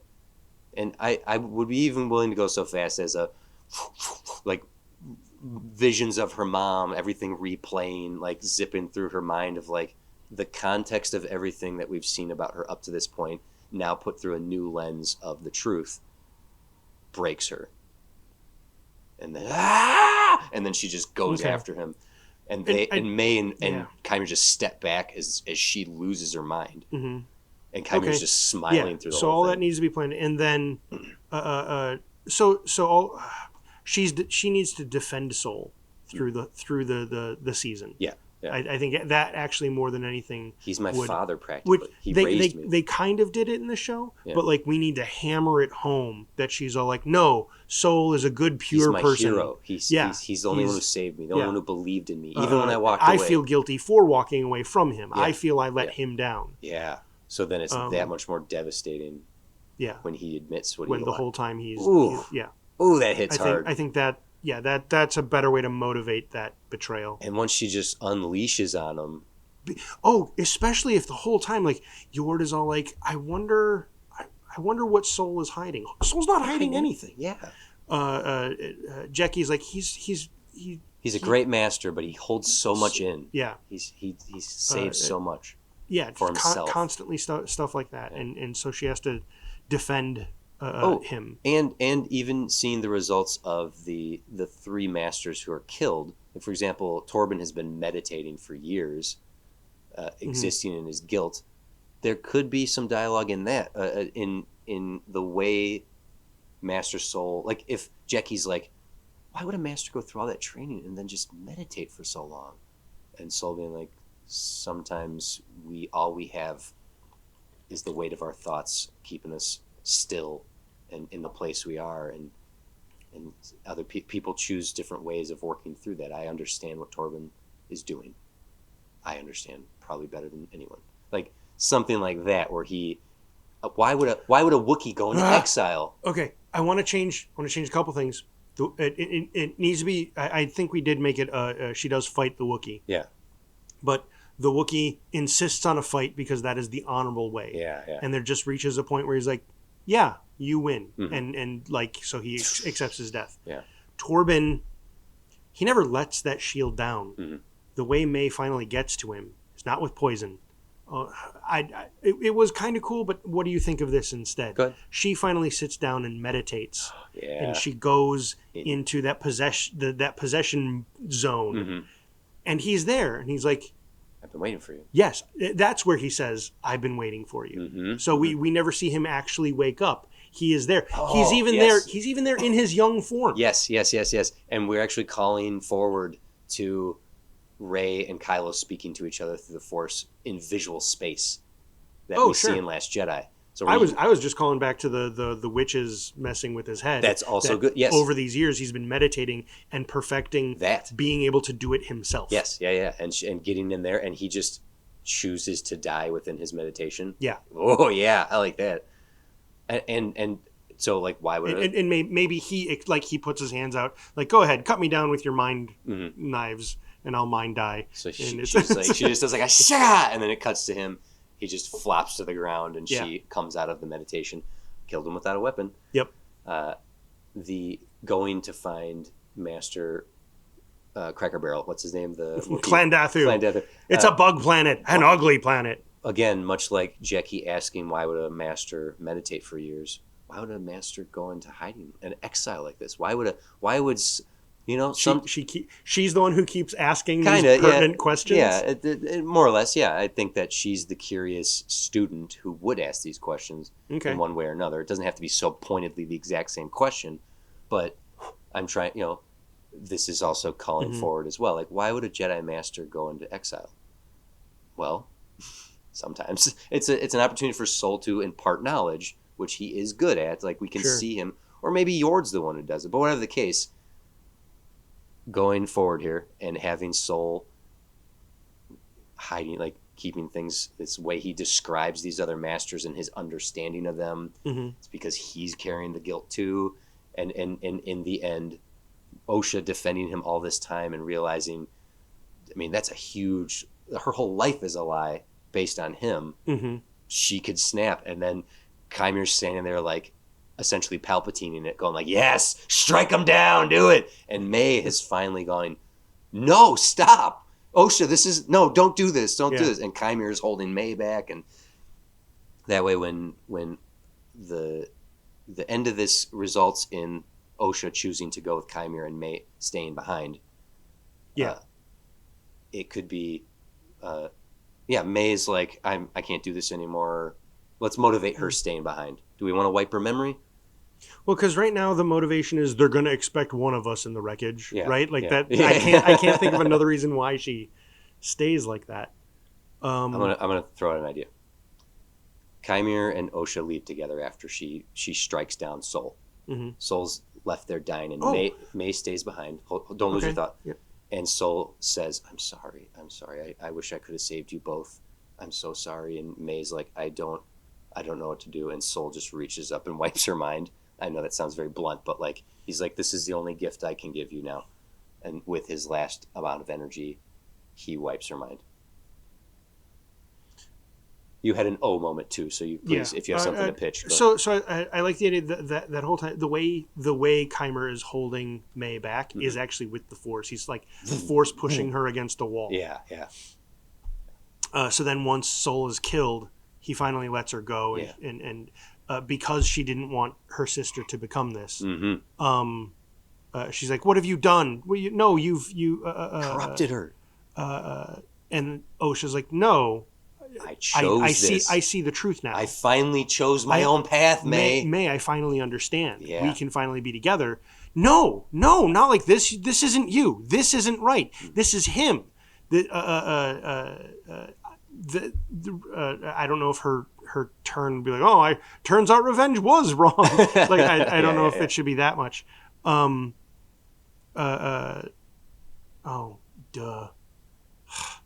The whole kill a Jedi without a weapon, that's what that last one is. I killed the Jedi with my sister.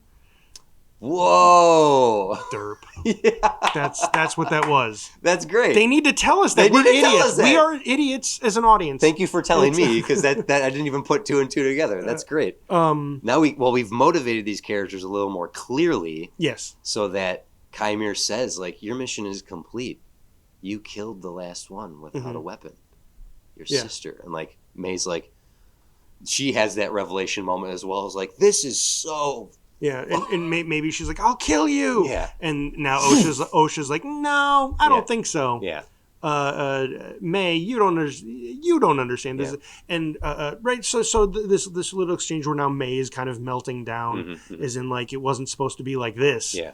And then that's when like she gets like thrown back or something, and Osha's like, I don't want to fight you. Yeah. And she's like, you have to kill him. Yeah. I will always fight for you, Osha. Yeah, that kind of thing. And Kymir says something like, well, we can't take her with us we can't take her with us. And convinces Osha through real good dialogue. Yeah. This is the moment when the Jedi have landed, and he has his helmet off, and Venestra is like, senses him, and he's like, shit, helmet back on. Yeah. Okay, my old master knows I'm alive. But why don't they take her with? That she could even say, you'll never. I refuse. I see you for what you are now. I see the truth. And I know where I know who you are. I know everything about you. Yeah. I will hunt you down. Yeah. No. And that's like, No. that's too bad. You won't. Yeah. And that's the mind wipe. Yeah. And she's like, what have you done to her? I just took away the memories of me, or something whatever the like lie that. needs to be. Yeah. She'll be okay. The Jedi. Yeah. The Jedi. I will never stop fighting. I will not let you do it. Like, if she's just like, no, and then he's like, are you ready to go, Osha? And she just looks back one last time at her sister and is like, let's get out of here. They leave together. Well, she'd look back sad. Yeah. Right? You got to, because she is sad to lose her sister. Yeah. Just found her sister again. Yeah. I gotta let her go. Yeah, because I have some training to do. Yeah. And then Venestra shows up and decides, putting two together, I'm sorry, Soul, I have to do this. I need to cover up once and for all. We cannot. She has very clear motivation. My old student is a Sith. Yep. No one can find that out. Yep. And so yet another cover up by the wondrous Jedi. She decides the simplest way to do this is Soul screwed up however many years ago and killed his friends and killed himself. The same excuse she gives the council. There's no need for investigation. Because it's all done. Everything's fine here. How are you? Yep. We were supposed to do a season 2. No, that wasn't in the demand. Oh, it wasn't? That wasn't I thought it was. No, the demand was to fix season 1. Oh, okay. Looking at so much like we did with Game of Thrones, we took what is and we just sort of connected the dots a little more solidly, I think. I would like to think so as well. No, you said it was warp manipulation.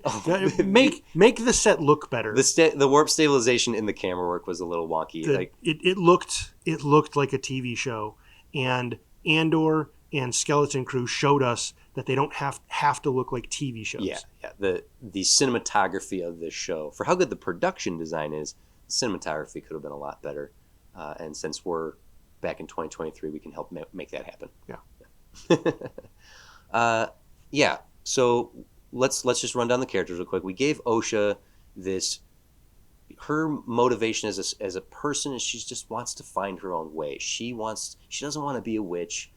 She maybe wants to be a Jedi. She doesn't want to be a Jedi. She just wants to be out there in the galaxy and discover herself. And she thinks she's got that figured out because of everything that came before. Her sister died. Her family died.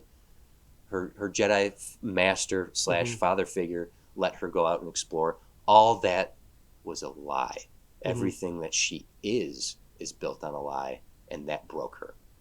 May fully believed in her family's lineage of witchcraft, and she drank the Kool-Aid. She believed in the power of the source, what is the Force, right?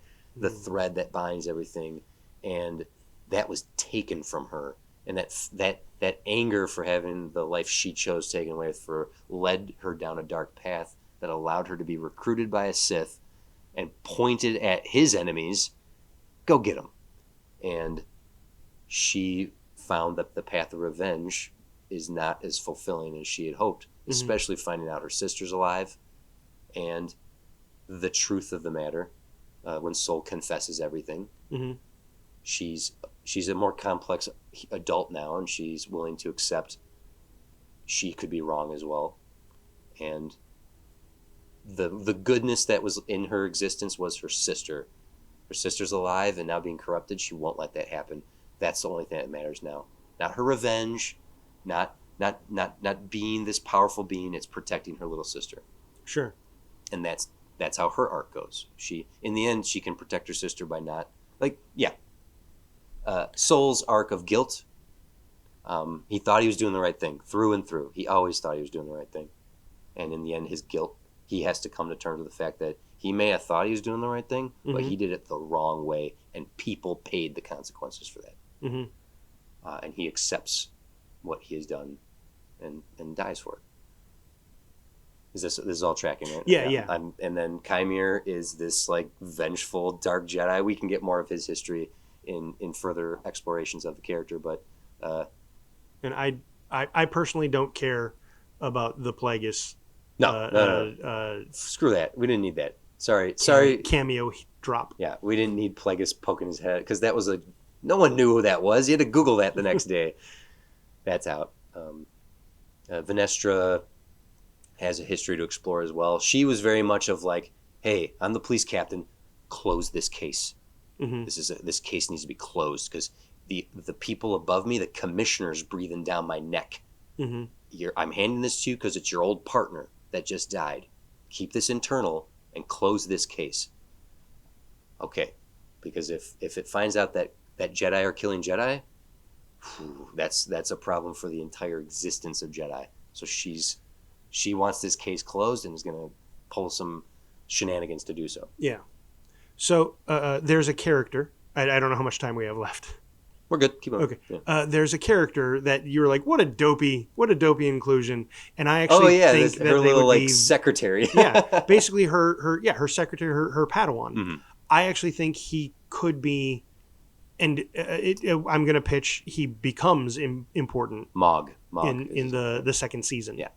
And I want, right, because this is supposed to be about parallels, and we've switcherooed them, and we've mentioned what Osha goes through in the second season, training with Chimere, and we get parallel flashbacks with her and Yord, and sort of how they're symmetrical, but that's what keeps her from fully going to the dark side. Excuse me, burps. Great idea burps. Idea burps. The ideas are flowing out of you. It's true. Yes, let it flow through you. Contrasted, May is now with the Jedi, mostly under Venestra's watch. Oh man, having her live in Soul's quarters. We need a place to put her. Well, Soul's place is empty. Let her live there. Sure. Yeah, go ahead. So she was Venestra. Her treatment with Venestra and the way Venestra treats her ends up being paralleled with flashbacks of her being trained by Chimere. We can have Chimere find her young, right? Because it's not like he taught her over the course of 6 weekends, right? like he's been teaching her. For Welcome a to while. my Jedi seminar. Yeah. So he's been teaching her for a while, and we can have the same way we flash back. The same distance we flash back with Osha, we can flash back that distance with May. With May, yeah. And May training with Chimere. That whole time, but also paralleling that with her experiences. Not that it would be training, but seeing the parallels of experience seeing a parallel experience with Venestra, May with Venestra, because Venestra is now dragging May basically everywhere they go as they hunt down Chimere, because you were with him for years. I don't remember. We're going to unlock it. You're not being. I'm not training you. You are my. You are just. You're coming with me. Plus, she wants to keep her close in case she does remember everything. Sure. Yeah. And I think that's ultimately, literally what you just said. I just realized that was a repetitive thing. Venestra is not really a good person. No, she's I think Mog is. And in the end, I think Mog is the one who defends her from Venestra. Because he ultimately does the right thing. And arrests and, her. And it almost exonerates, if you will, May. Mm-hmm. But what the parallel does is Osha is on this path of freedom, right? She wants to find herself on her own way. Mm-hmm. And yes, she's learning how to do it from other people, Yeah. but ultimately she's trying to apply her own path, and she has the individual streak of I want to go do it myself. Yeah. Whereas May has had like when she's a child, she very much has this streak of wanting to belong, mm-hmm. belonging. I will be a witch. I will be the lead witch. Yeah. I'll be all these things. And then we can show in the flashbacks with Keimer, she is just eager to please, right? Like, just I want to be your knight. I want to belong. Mm-hmm. She is an acolyte. Yeah. But like that notion of belonging, and but show that what she's looking for is acceptance. Mm-hmm. So then ultimately in the second season, by the end, Venestra keeps her on this like short choke chain leash the whole time, and it's Mog who's like, this is wrong. This is wrong. Yeah. Whether it's like, and so that's kind of through small actions throughout, he is like being nicer and showing, no, okay, I'm a pretty clinical guy. I'm by the book. Yeah, I'm a by the book guy. But this is not how the Jedi treat people. Right. And I will treat you right how I can, because she's my superior. Mm-hmm. And ultimately defying his superior to protect her. And that goes to the constant theme of power. Who has the power? Who uses it correctly? Who abuses it? How do you lord power over someone? How do you take power away from someone? Yeah, constantly. And ultimately, Mog is the hero of this show. That's all I'm trying to get at here. What I want to do here, I think we could wrap it up, but I want to keep talking about season 2. Mm-hmm. I want to take that somewhere, even if we only get 2 seasons of this show. But we'll discuss that after the episode is ended here, because we have achieved our demand here. Okay, the season one, yeah. Season okay. 1. We'll keep talking about season 2. I'll just move that into bonus territory. Did we fix season 1? Well, I mean, ultimately, you be the judge. You be the judge. You are the studio. Yeah. So, Ro, thank you for hiring us again to do this and the use of your time machine. But also, I'm going to get everybody here. Holly, Oliver, Akash, and Matt. How did we do? I go back to what I said to start this out with. What is good in this show is good. Mm-hmm. Great lightsaber fights, some solid performances from a few of these actors. Hopefully what we have done is allowed those pieces to be enhanced by motivated storytelling, asking questions with actual answers, connecting the dots more solidly. Mm-hmm. So how did we do, everyone? Ro, you have to let us know. You can all let us know. You agree with what we've done, disagree with what we've done. Hit us up. Let us know. You can message us directly at studiodemandsit.com or on Instagram. Look for the posts for this episode if you want to comment there, at Studio Demands It. If you're not already, subscribe. Real easy. Click, boom, follow. Ignore us if you want. That's fine. And if you like giving us a little review, that would be really great as well. You can find material on YouTube and TikTok where we post video content, including material not heard on the show. Jim? You can join the conversation on Reddit at r/Studio Demands It, which seems to be where the majority of people like to talk. I get a lot of direct messages, but I think I've been pretty bad at moderating the subreddit. I should go check that out. Where else can people go? It's probably gone crazy. Is it the Discord? It's the Discord. Oh! You can join our Discord server by going to studiodemandsit.com, and there is a link at the top for the invite to our server, where you can come talk about all sorts of stuff happening. Things happening in movie news and general geekdom, mm-hmm. and talking about reactions to episodes. Yeah, and if you aren't aware, we have a Patreon. For a couple bucks a month, you can get episodes early, commercial free. We do extended episodes as well. That we had a whole half-hour conversation before this episode about the state of independent film and original IPs in cinema, mm-hmm. And we're going to keep talking about Acolyte Season 2 in the second half of this double-length episode. You can get commentary tracks, which also include extended conversations, mm-hmm. and episodes within the commentary tracks, time-stamped on Patreon. And you can also show us some love by subscribing for free. A massive thank you to 6.5 Media for everything they do for us. Check out some of their other shows, another Zelda podcast, if you will. Jim? Do you want to mention the fan art? Oh yeah, we had a fan art come through. Oh my god, I don't have the name. Thank you for reminding me. I'm just gonna vamping. So Star Wars, this was fun. Our fourth Star Wars thing. That's surely a thing worth noting. The fourth one. We got fan art from a listener for our our Rumpelstiltskin episode. It came from Jim asked, Rumpel said, "Is that our first fan art?" Yes, it came from Yo-Yo Lin. I hope I'm saying that correctly. Yo-Yo Lin sent it through. I'm a little bit active on X. Please move over to a different channel, please. But thank you for sending that. It's this fun drawing of a very elfish, kind of sinister-looking Rumpelstiltskin, very handsome. Yep. And I'll throw it up on the Instagram so you guys can all see it as well. Very Rapunzel-inspired Miller's daughter with gold pouring down on. Thank you for that. We'll share that where we can. Yeah, Yo-Yo Lin even said if we wanted to make it into our Rapunzel poster, Rumpelstiltskin poster, to go for it. So thank you for that. Thank you for reminding me of that. You can be on X if you want. We don't check it very often. Yes, I'm sorry. That's it. But yes, thank you everyone.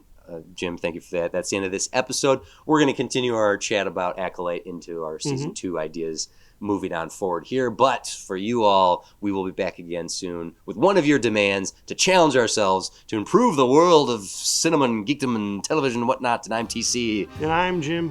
And this was a long time ago, and it was in a galaxy far, far away. We did Basil dirty. Maybe if he didn't suck as a character. Well, that's what this is about. This is about fixing the writing. There is no fix.